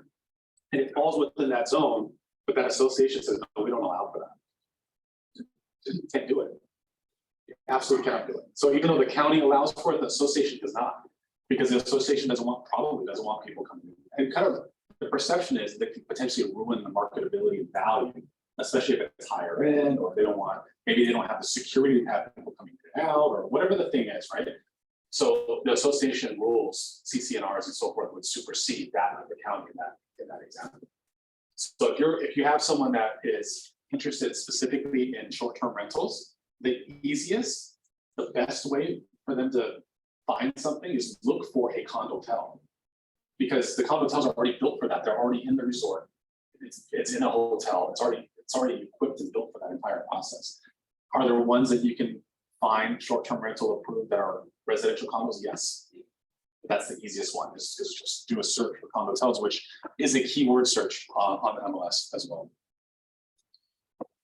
So when you're filling this out, some of the mistakes that we see often is make sure you have an X that the brokerage firm is a realtor. Authorized representative title is for trusts, LLCs, POAs is power of attorneys. What documents are listed for a listing? Well, going through this thing is list price A4. A lot of times people won't complete that. They'll send it over to us to sign off as a listing, and you don't have something. We can't sign it when there's no price on there. We can't sign it if the listing dates are blank because you're not sure what to put in there. We can't sign that. When I say we, I'm talking about a broker. You can always change it though. That's the thing. Some people go, well, I gotta talk to my client. Well, put something in there. You can always change it and fix it with an amendment, like we talked about before. A5, try to make that. Did I fix it? Yeah, A5, try to make that listing period 12 months with an option to terminate after 6 to 9 months with 45 days advance notice. Vardit and I were talking about this the other day, right, Vardit? And she had brought up a great question. It was because it was brought up by her client, which was, hey, can I just list it for 30 days? Right? And that happens sometimes, you know, to me, that's probably a seller or a client that's not as committed yet. That's fine. But the reason why I told her this, I would recommend and rather you not do that. Instead, make it 6 months, whatever longer, and make the period that you can terminate 12 months. That way, if you've earned their business, you've earned their trust, they want to continue forward. If that listing agreement is 1 month, that thing is expired. Like the moment that 1 month period ends, that's expired. Now you got to redo the whole thing, or you got to go in there and get an amendment to go change the thing and go change it. Why not just have it rolling and then they have the option? Give them the option to terminate, not the definitive to terminate. A7 is the compensation. Get this from, you get that from the MLS side of it, like what is going to be showing up on the other side in terms of compensation, not the total amount. So 2.5% of final sales price, no GET, plus GET, whatever that looks like. A8 is what you're paying the other side. Wait a minute, I just realized, I'm so sorry, some of this is backwards. A8 is the protection period. Protection period, A9 is protection period. It should be 90 days. 90 days means, and what that's referring to is if while you had that listed, let's say that you had marketing, you had some agents that you were talking to on the other side, so you're the listing agent talking to buyers agents, you had open houses that people were interested in, you had a list of, let's call it 10 people that were potentially interested in making an offer. If your contract expired, or if either party, you or the seller, decided to part ways, that protection period means that if an offer came in from one of those people, those 10 people that I mentioned to you, you still get paid your commissions, so long as you provide that list within 10 days of terminating that contract, which I always recommend that you should always be keeping notes, which is going back to documenting it. Where do you show that list? So if you terminate, if whether it's expired, whether you part ways with, or whether the seller part ways with you, within 10 days, you're going to provide that list to the seller and CC your broker. Okay. You just have to provide a written list to them of these are the names that should be added to the protection list. Sorry, but the example you're using about the 30-day listing, would you then just kind of amend it to make the listing period like the 12 months, but like with an option to terminate after the 30 days and then just like a 10-day advance notice? Or are you just saying like just shorten up all this time period? I try not to list anything shorter than 12 months. I would recommend aiming for 6. That's kind of my general blanket rule. But in the example that we were talking about before is go with like 3 months, 4 months, but the option to terminate after 30 days. So it absolutely meets the criteria of what the seller said, but you're doing it a little bit differently to go, well, this way we don't have to rewrite the thing. We don't have to do an amendment to extend it. She just is choosing not to cancel. Okay. And therefore there's no other additional paperwork that's needed, which is helpful. And then this area here, again, I'm sorry for the backwards thing, but A8 is what the compensation is being paid to the other side. Right? So make sure that you have that formulated right. That one side is for the total commission, and one side is of that total commission what you're paying to the other side. Sometimes sellers add it together and they're like, oh my God, I'm paying 9% or not. Additional terms, what we're talking about before, which is right here, is things like seller authorizes delayed entry, seller authorizes coming soon campaign, like those kind of verbiage and language will be inserted there. As I mentioned before, to make things easier for you guys, both on purchase contracts, but also the listing agreement, I've created templates for you. So if you go in and you choose a template, it auto populates with the documents, the attachments, as well as the verbiage. And then you can make changes from there, which might be helpful for you guys to consider. A11, which is on the following page here, is where you would put those documents. KW standard addendum, designated agency. Real quick too, you guys know the difference between the dual and the designated? I've talked about that before, but there's still seems some confusion. Okay. So here's the difference is they introduced, and this is not a new concept, but it was introduced and accepted as a new type of agency representation a few months ago here in this state. So it's not new. It is available in other markets in other states, but it's new here. Dual agency, as you guys know, is prior to, especially was when you, like Lay, you represent both the buyer and you also represent the seller. That's dual agency. But dual agency could also be where you, Lay, represent the buyer and Rolando represents the seller because we're both in KW. That's just two examples of a few examples of dual agency. That's the most common. That's dual agency. What designated agency did was it actually came in to better protect the clients and also better protect you guys in that same scenario. So dual agency still exists if you, Lay, represent both the buyer and the seller, or you, Rolando, represent both the buyer and the seller. When you represent the buyer and you represent the seller under KW, it now becomes designated, not dual. And so the benefit there is with dual agency, here's a tricky thing. In dual agency, let's say that I'm opposite. I'm the buyer side and you're the seller. We're both in KW. The moment that the buyer comes to me and says, hey, what should I offer? Can't help you. I cannot help them negotiate because your seller is my client equally as my buyer is my client, even though I've never even met your seller. That's the conflict that dual agency presents, right? With designated, it allows me to do that. It allows me to kind of compartmentalize it. You go, the seller's with you and the buyer's with me. The only dual agent is me as a principal broker, but that's a different thing. The only time I negotiated is part of the equal, right? Correct. The same rules apply. Me and Rolando. Right. The same restrictions apply with dual agency. If you, as an agent, represent both the buyer and the seller. If the firm represents both, but two different agents are representing each, it's designated. And so just by that explanation alone, suddenly dual agency is going to only be used about 10% of the time, if not less. And I say that because I keep seeing it over and over again, like showing up on my desk. I'm like, no, that's not dual agency. That's designated. That's designated. When does that change?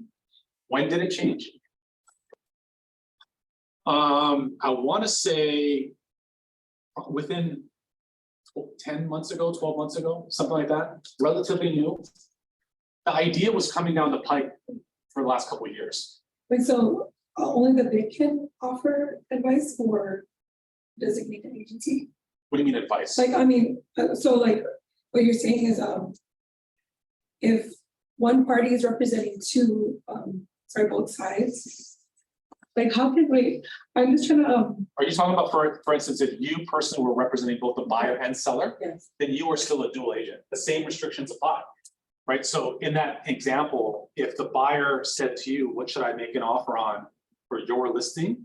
You can't help them. I mean, you can just go, I'm kind of here for information purposes and I can take notes and take instruction, but I can't give you advice to negotiate. Because the advice that you're given to negotiate could be harmful to the other side, who you also equally have fiduciary responsibility to, right? That's if you personally, man, represented both the buyer and seller. okay, But if you represented the buyer and I represented the seller, we're still with KW, that's designated. You can now offer the same kind of advice as you would that you were negotiating with someone even outside of the brokerage firm. Right? Does that make sense? You made this so easy, why did you make this so complicated? I don't know. Was that easier? Understand. You- I thought- Good. Because it's on YouTube about it too. I have a video on YouTube doing it. I have a lot of videos on YouTube. I watched it twice. No, because If you're representing both as dual, you you're personally. basically just saying, I'm gonna offer $800,000, $20,000, and they're just for you. Yeah, here's a script. The script, if you were literally representing both the buyer and the seller, the script would be something to the effect of, well, what should I offer them? What would you want to offer? I really can't give you advice. What do you feel most comfortable offering? Well, how about 600? Is that what you feel comfortable offering? 600, I'll write it up to 600. Dude, I'm not giving you any advice. I'm just literally reiterating what you're asking. Versus if it was another firm or designated agency, I can go, so what I've done here, I pull all the comps up and you want to offer, you said 600, but I don't see anything in the neighborhood that's close to 600. The highest sale is 550. Do you know what I mean? Yeah. There's a difference. Can you still provide comps? No, And that, designated. It's like any other. It's like, any yeah. other rate, right? Yes, yes. So here's the reason why I even bring that up is number one is that's why we got rid of. So you know how one of the required documents was dual agency before? The reason why is dual agency is tricky. So we wanted to make mention prior to, and this is to make your guys' job easier because some sellers who don't know, they might go, wait a minute, dual agency, is that where you can represent the local buyers? I don't want to do that, right? They might say that. The reason why we had that document, which we've now switched to designated agency in there, is to over disclose, to let them know, hey, there may be a situation, we're the largest real estate firm on the planet. There may be a situation that would arise where we represent both the buyer and seller. But here's what this looks like, both in a dual agency format, as well as a designated agency form. It says that on the designated agency form. Because you want to have that dialogue and that conversation when you take that listing, not when you get an offer. Because then it's going to be super complicated. So that's why we make it a requirement to insert that document. They make it face something. Oh, I'm just thinking, I mean, in theory, like, let's say like you had somebody, you were working with somebody who was looking for a home, so you've already provided them information on a neighborhood and you picked up a listing in that neighborhood. Yeah. Like they could probably already have that same kind of background information that you would have provided them had you not been their agent, right? Okay. Then that wouldn't be like a conflict of interest because you're not providing them. If you provided someone with information on like general marketing kind of thing. Because you were already representing them and then you just happen to get a listing in that same neighborhood. Sure, that's, Yeah. by the way, that's also dual agency, but the tricky thing is, there's a lot of forms of dual agency. The ones I described were the two most common. But there's a lot of ways that you can step on that dual agency landmine, or Kimo alluded to some of that. If you're representing a buyer, potentially a buyer to try to find a property as an example, right? So that there's in this assumption, there's an agency already established, maybe by way of buyer's rep or whatever that is. You've already established a relationship with that person. And then maybe 6 months to a year later, you pick up a listing, right? Because now you're representing technically both of them.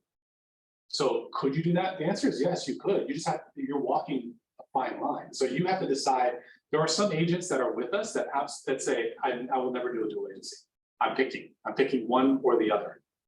The other thing that you can do too is if you have a relationship, I've done this before because I don't want to do a dual agency either. So what I've done in the past is if I represented the seller, I'll treat the buyer as a customer, not a client. And I make it known to them, I have no agency relationship, so I will absolutely take the duty of instruction if you ask me to research blah, blah, blah, blah, but I cannot give you any advice. And I make it known as such by making them a customer. They're signing a document that says I have no fiduciary responsibility to protect you. So you can seek your own legal help or you can get another agent. Or refer them out, right? Or refer them out. And in this case, if you refer them to the KW agent, then it's just designated. Right? But the reason I mention that is on the purchase contract form, which this is not for that, but you know that section that says A2A is where the seller is, A2B is where the buyer's information is, A2C is where the dual agency, right? The designated agency, the purchase contract form hasn't caught up to the idea of designated agency yet. Because KW is a little bit smarter, sadly, than the board is. So that's why on there, if you're doing a designated agency, you can't simply click dual agency and then put Keller Williams Honolulu. It's Keller Williams Honolulu by way of designated agency. Because we're telling the public, whoever's signing the form, this is the only space available that says dual agency, but it's not dual agency, it's designated agency, and then here's why. And then we insert other documents in there. So when it becomes a designated agency, you need to do other things to ensure that it really is a designated agency. It's treated like that. There's two documents. There's the HAR version of the designated agency, and there's a KW version of it. There's two of them, right? So just making sure that you know. So there's still dual agency, but there's also that designated as well.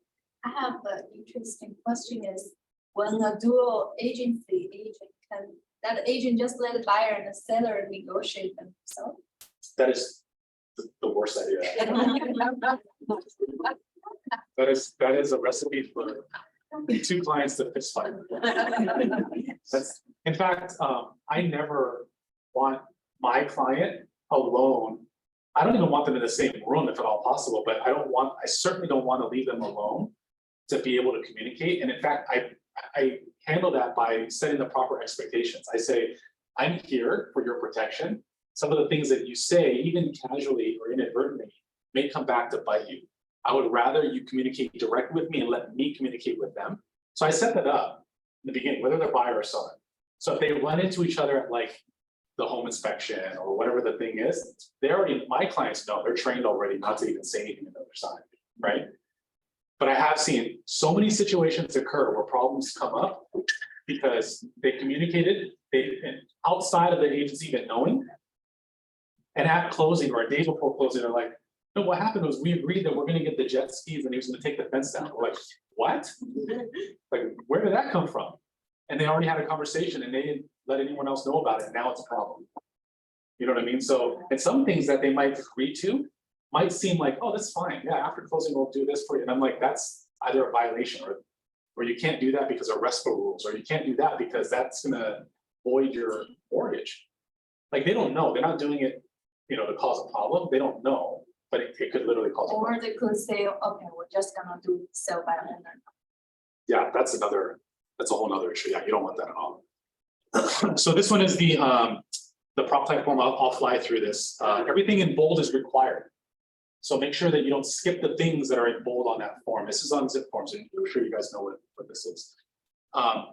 Land recorded is land court, regular or dual systems. You can tell this if you have the prelim. It says it on the prelim. And if you guys know, land court is kind of a pain in the butt.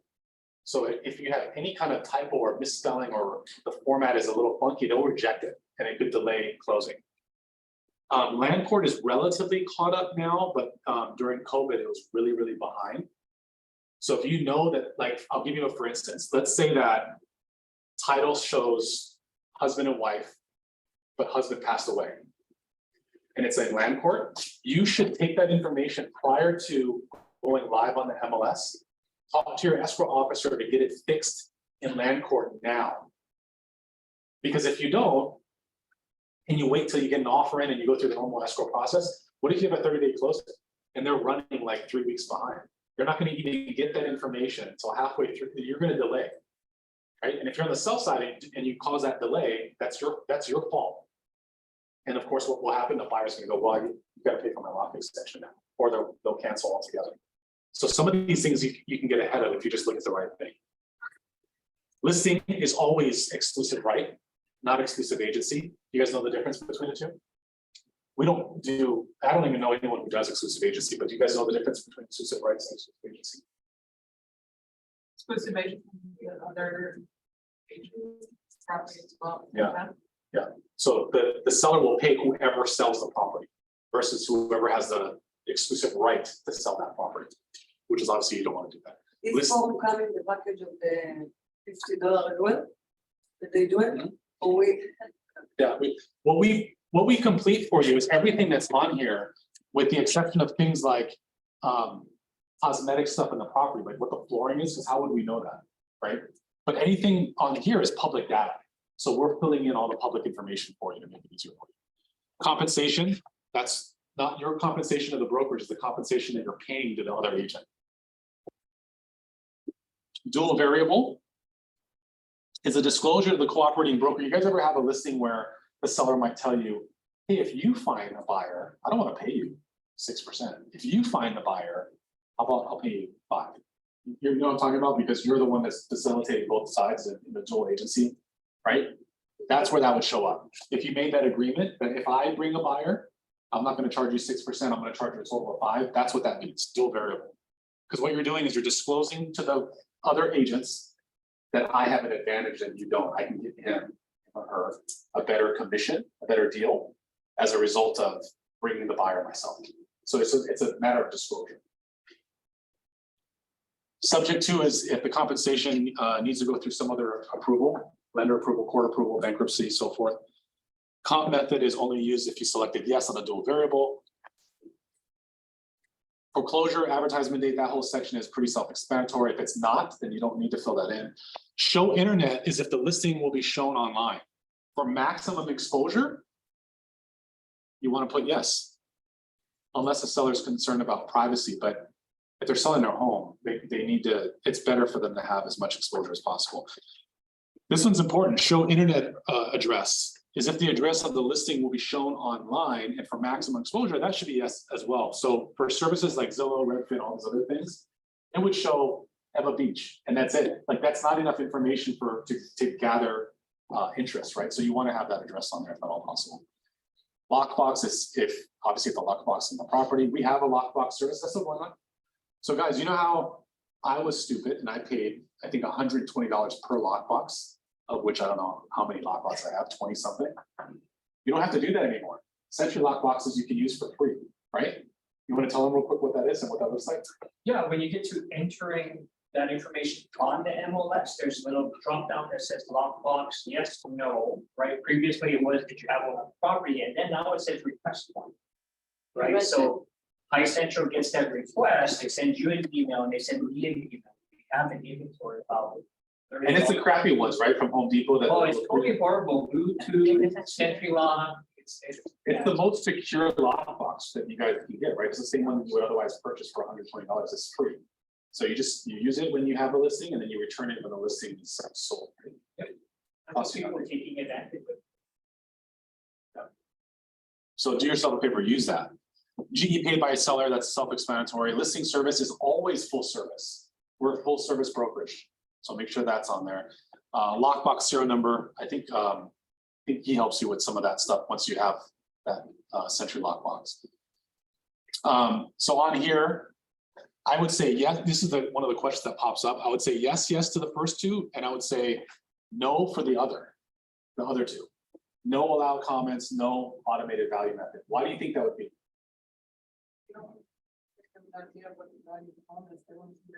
So this is not for High Central, just so you know. This is for syndication. So what is syndication? It's Zillow, Redfin, all these other sites that we have no control over, right? So you want the address, you want to show up online. What you don't want is comments to be like, this place. Like that doesn't help you at all. Or AVM is automated value method, where they might not see the improvements or they might not see all these other things and it's showing it as 200,000. You're like, it's actually 600. So you don't want to put on things that could be detrimental you're listening to. So those two things should be known. Street number, just the numerical portion is obviously exactly that. Prefixes, all these stuff is self-explanatory. Don't put the full, I see this sometimes, people will put the full address in the first line. It won't break it up like that on the listing itself. We never use schools. I know some people do, and that's fine, but we never use schools because of liability, because there was a lawsuit years ago where someone had a school listed, they couldn't get into that school. They said they bought the property as a result of the school district that it was in, and their kid couldn't get in that. It's a whole thing. Just don't put the school. All this is self-explanatory. This is from public data. Do not copy information from a previous listing. I can't tell you how many times I see this. People will go, "Oh, I got this information from the." Man, I swear to God. The reason why is because it's garbage in, garbage out, right? The other listing agent might have just been drinking too much that day or whatever and put some wrong information. So if you copy it, now you're just copying wrong information. It's our duty as licensees. We're required by our license to do reasonable research, which is not research meaning the previous listing. It's like calling the HOA, looking on Realist, looking up, all these other things that we have access to. Other monthly fees, HOA fees, all those things are pretty self-explanatory. You're going to put in the taxes. You can break it down per month, which is what they want to do there. If there's a home exemption, that can be found on the tax assessor website as well. And we talked about how that's broken down. Oddly enough, land value in Hawaii is super high compared to the mainland, because we have a finite amount of it too. So interestingly enough, total assessed value 802. This is, by the way, from a while ago, but total value is 802. The building value is 193, whereas the land value is 509. Unbelievable. If it's a leasehold, you have to make sure that you indicate it as such. And if you're taking on a leasehold as a listing, do yourself a favor. Don't be so quick to rush to get it on the market as an active listing. Get the leasehold paperwork, because that changes everything. That literally is going to change that value of the property I mean, imagine if you had a leasehold that lease is gonna expire in 3 years. What's the value of that property? Versus if it's a leasehold that expires in 30 years. You're just two different things. So make sure you have the leasehold information so you can properly put it in there. Public remarks, make sure not to exaggerate. Make sure not to inadvertently have any fair housing violations. What's it, do you guys know what the most common fair housing violation is? How many times have I heard it? I'm just kidding, she hasn't. It's walking distance.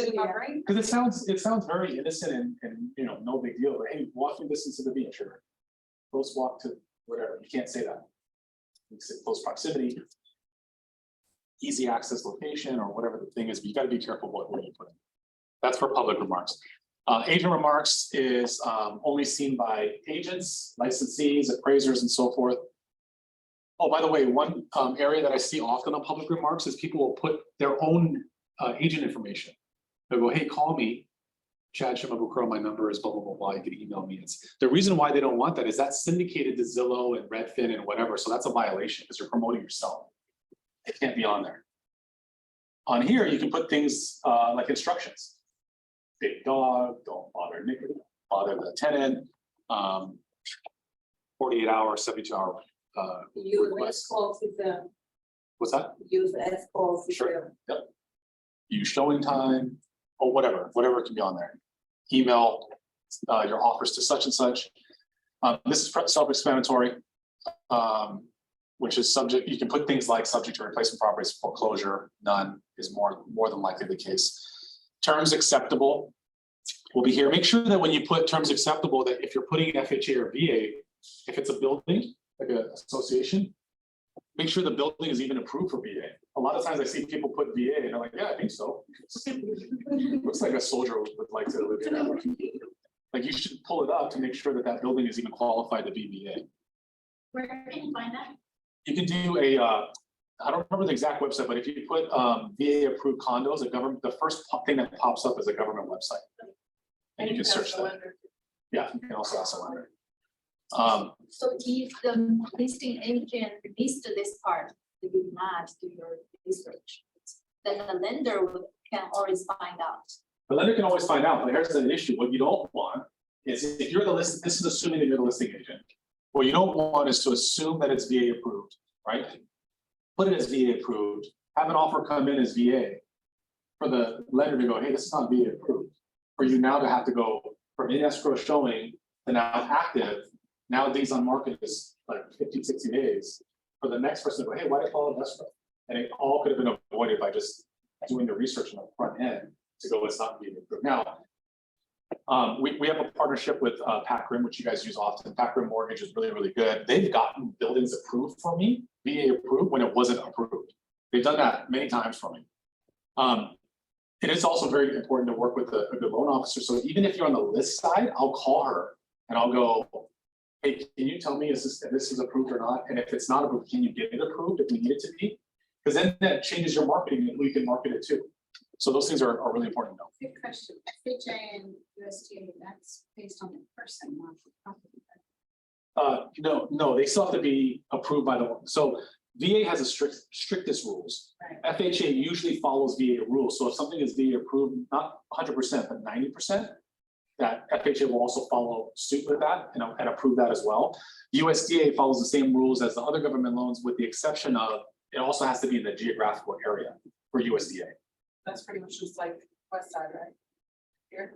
North Shore, West Side, I don't know why I said it. What else? What, Eva Beach, Oh, yeah. hey, West Side, what other areas? McConnell, USDA. Honey, I went like couple Guatemala. See? I knew it. A little bit of like the lower part of like Oh, yeah, with the left side. like Waipio area. Yeah, yeah. So this side, this is disclosures, property disclosure is this SRPDS. That obviously is a minimum that you're gonna select. This is the style of property. A lot of this stuff is on public record. The number of stories is pretty self-explanatory. Property condition. So on the stories, is it the stories of the building or is it the stories Of the unit. condo? The unit. So if it's a one story, for instance, if it's a condo that's in a 30-story building, one story, this is the unit, you know what I mean? You can put the floor, that's a different thing, right? You can put the floor on in the description. Property condition is pretty subjective, so you want to make sure that you don't exaggerate this as well. Also know that if you select things, God, am I getting old? What's wrong with my eyes? No, I can't see. I can't see it. Oh, you can? Whatever, you know what? Which one? Anything that's fair, needs major repair, tear down, could be detrimental to the lender approving it. Okay, so again, same situation as the other one where I said I have a lender that I work with. If I have a listing that's kind of on the edge, I'm like, I don't know if this is going to be called fair or average. I would call my lender to get an idea of what they think it would be based on photos and these kind of things. Because if you mark it as fair, someone who might have a conventional loan or a VA loan might not be approved for it for no other reason except you called it fair instead of average. It gets a little dicey because underwriters really look at that. And certainly if it needs major repair or tear down, you have an issue. That's a different issue altogether. So be cautious about what you're selecting. Also, if you have a property that is in like a tear down condition, but the tofu blocks of the home are still intact, a lender is more highly likely to approve a renovation loan rather than like a construction loan on something like that, just so you know. Like a FHA rehab loan, you mean? Yeah, like a rehabilitation or a renovation loan is you have a better chance of getting approved for that than a construction loan because you would have to have the tofu blocks intact. If the tofu blocks aren't intact, then they can't approve a renovation loan. Who wants tofu now? Okay, it's the structural blocks and a delicious food, by the way. Which is just a nickname for it, it's tofu blocks. Yeah, don't go to the grocery store and say I'm building a home, I need tofu blocks. That home will not last the test of time, I'll tell you. So roofing, all this stuff is pretty self-explanatory. So remember I was telling you, Vardeet, some of this you have to fill in when you're there so you can see what kind of flooring it is or whatever. View, be realistic, location, all these other kind of things is pretty self-explanatory.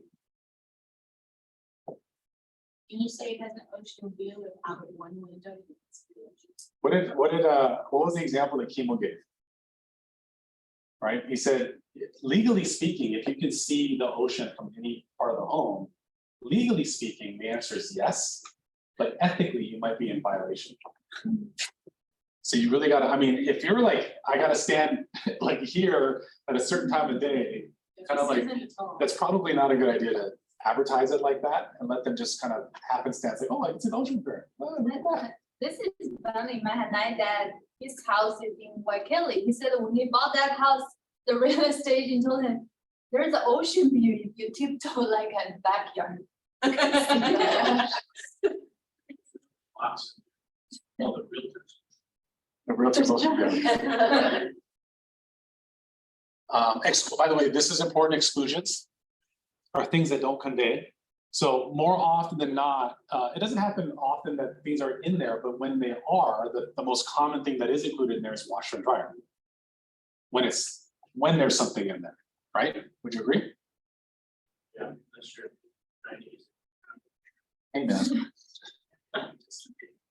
It's fair housing violations.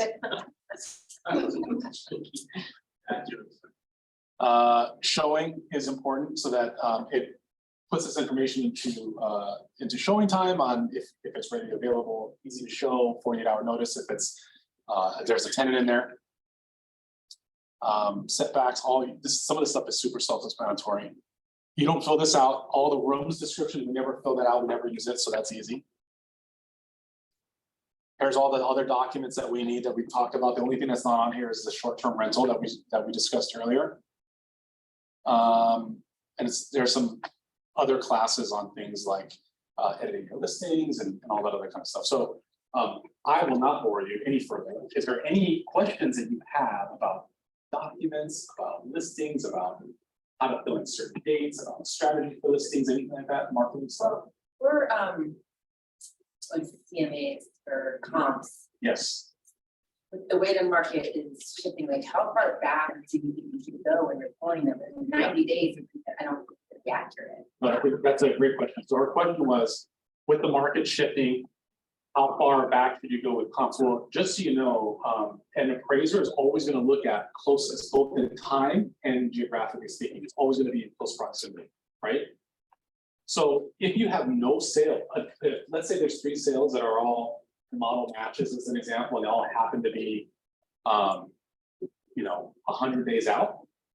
Then he's going to use that, and he's also going to look at trends for what's being listed. So you hear this all the time is what's being listed for sale does not count as a close comp unless it's to the detriment of your home, unless it's detriment of your listing value. So if you have a listing at 500,000, you have comps that show 100 days out, 500,000, but everything is being listed at 450. Trust me, he's using the new listings at 450, even if they didn't close, because it shows the market trend. It's trending down. If it's trending up, he's going to go off close because it's the more conservative approach. So in terms of what you're looking at, you got to look at close proximity, both in time and location. You have to. So if there's sales that happen to be within the last 3 weeks, then don't even look at anything further. It doesn't matter. It's whatever's happening within the last 3 weeks. If there's no data in the last 3 weeks and all you have is 6 weeks, then just use that. But know that the further back that you go, you run the likelihood of an appraiser knocking the value down based on other factors that you can't see as closed sales. Could be listings, could be other movement in the area. The thing that occurred in 2012 through 14 here with short sale and foreclosures, as well as in 2009, 10, 11 in California, I saw a lot, was all it took was a couple of short sales to screw up the whole neighborhood comps. And what some appraisers would do, and some lenders would do, is and it would be great if they did do this, but they often didn't, was they would isolate distressed property sales versus equity sales. To go, okay, we got these 5 sold at private party, these were all banks and institutions. When they separated out, that was good. At least you can go, okay, this is the nonsense, this is kind of what we're dealing with or whatever. But they didn't necessarily always do that. And so when they didn't, all it took was a couple of them to throw the trend off in the neighborhood. Right? So not an easy answer, but the answer is as close in time, as close in location as possible. And then talking with a client now, what do you think the best verbiage would be to explain what the market's doing and what's trending? So first and foremost, what I would always do is pull up data so you can have data in front of you when you're having that conversation, because what you never want to do when you're talking to clients about what the market is doing is give your opinion, because you can get sued for your opinion. And trust me, they're not asking for your opinion, they're asking for data. So look at things like average days on market, look for things, and I hate to say it, but how we put data together is relevant on, are we talking to a seller or are we talking to a buyer? Because there's 2 different goals and 2 different needs. So if I'm talking to a buyer, I'm looking at days on market. I'm looking at sales price to list price ratio. I'm looking at the trend of if it's becoming a seller's market to a buyer's market, because I'm trying to create opportunity. Hey, got great news. Before, we had to look at 20 different properties for us to make an offer to get one accepted. Now, it's probably like 8 properties, maybe even 5. So the opportunity is a lot better now to be to get something than it was before. The other thing I would look for is all the price reductions. But that now adds to my argument about opportunity, right? Before you were paying sales price to list price ratio was 103%. Guess what? Now it's 101. Opportunity is down. Could someone say easily, yeah, but that just seems like, what if it goes to 95? What if it goes to 90? You know what I mean? Like some people were like, well, the sky is falling. Where does it stop? Here's the good news in Hawaii. If you look historically speaking, Hawaii is so robust. So lean into the stats and the data of our market. Hawaii is so robust compared to the mainland because we have no land, it's finite. Other parts of the mainland have government department's called Bureau of Land Management. You guys heard of that before? Where it's a government entity that wholesales land to developers so developers can build, right? We don't even have that. Why don't we have that? Because every single parcel of land here is spoken. It's owned privately or it's owned by the government, not in a wholesale way at all. Because we have nothing left. And that keeps the values high as per the tax assessed value. So home ownership is, anything is a risk. Home ownership, property ownership, real estate is by far and away the most safest investment that you can make, but especially in Hawaii, especially in Hawaii. So you want to lean into the numbers and the stats and the data that you're showing them, so that you're not kind of pulling ideas out of thin air. It's. I have a question. Yeah. Because if we haven't that, right, you know, I feel like it's very well according to, right, we're not in that market. I feel like density. It's like for my next, how do I get ahead of the game instead of having to using the comps that we weren't supposed to do when that's not what's happening. So it's like, should I have fixed it a little lower?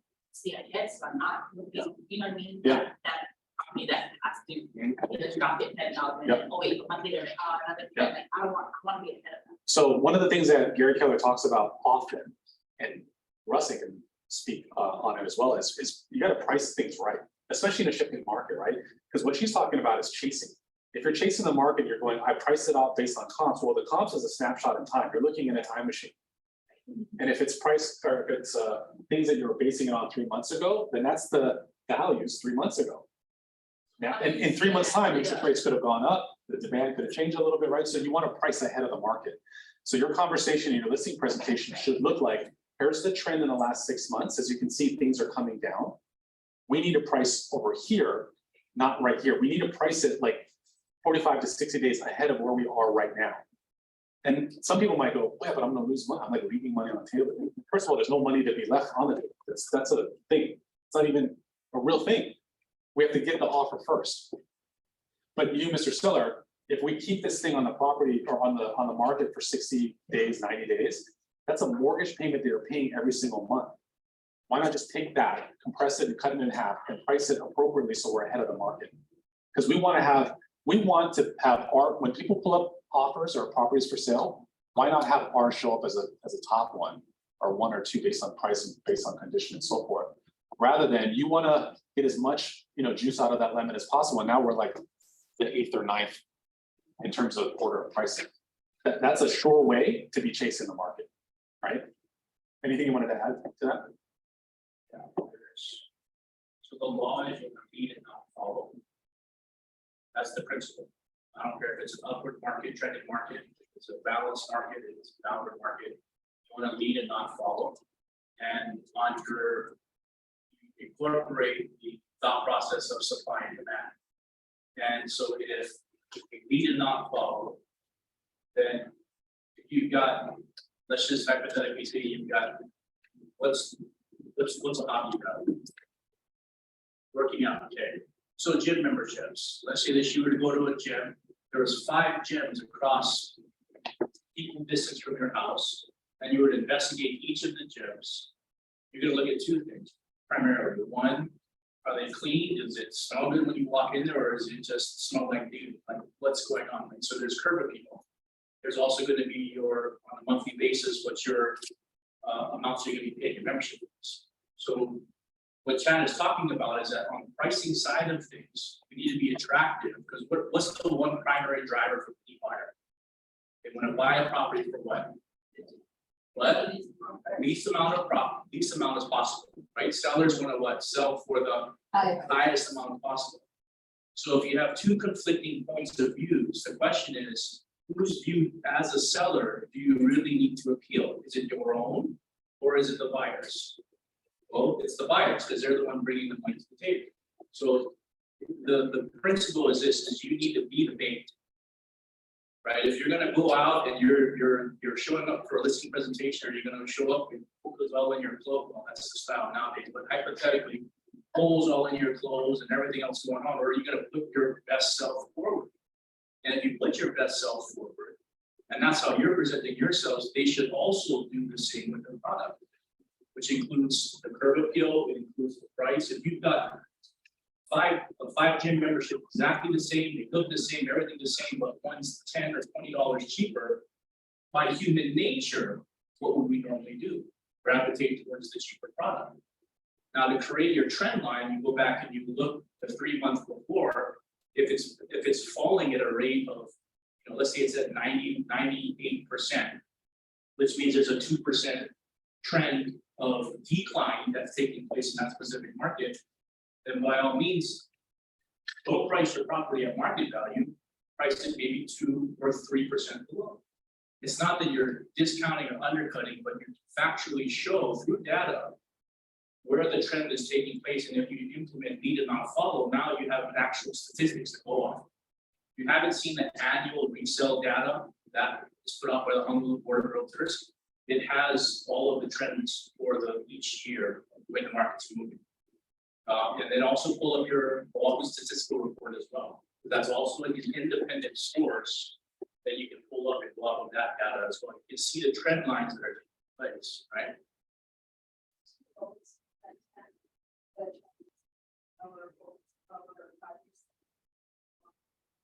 I would have that to a certain degree, yes. I would have that data available, because who's your audience, right? If someone's like, just tell me what to do, I'll do it. Okay, here, this is where you can price that. This is what my professional opinion is. You make the decision, Mr. Versus Seller. Okay, that sounds great. If you need someone that's a high C, they need data, absolutely slide those reports across. Here's the recent sales that took place in the last 6, I would even go back further, the last year, the last 6 months, the last 3 months, and what presently is on the market. What's also in escrow that you can actually see trend lines, right? So where, can you repeat? Well, use this report, it's on iCentral.com. And also use, what's that report? What's the report site that I use all the time on the dashboard? InfoSparks. Yeah, InfoSparks is also free too, and you can run specific trends per zip code, or region, or area. It's super helpful. So really, when you say like in the beginning, like everything for the same presentation, that should be added right now, I feel. Yeah. Because you put it. But those are things that, so what we do on the concierge side, we can fill some of the data points out, but you as a professional, you have to know the market, you have to know the area you're selling, you have to know those kind of things. Any other questions? Any other asks? What's that? Well, Chad is extremely, he won't say this, he's extremely brilliant. He's licensed in multiple states. He always says that you should really tough his pocket. He's a wonderful resource if not really ask your question. I bought him breakfast this morning. Anyway. Any other questions or anything that I can answer for anyone on Zoom land here? We want you to tell us one. Yeah, I'll send all this stuff to you. All the links. Awesome. Thanks guys for coming. I appreciate it. Oh, did you get stuff? Tyler, is that for them? So everyone who showed up, sorry, for people on Zoom land, there's steak and lobster in the back. And for people here, but there's some food and refreshments and things in the back. Thank you guys. Thanks.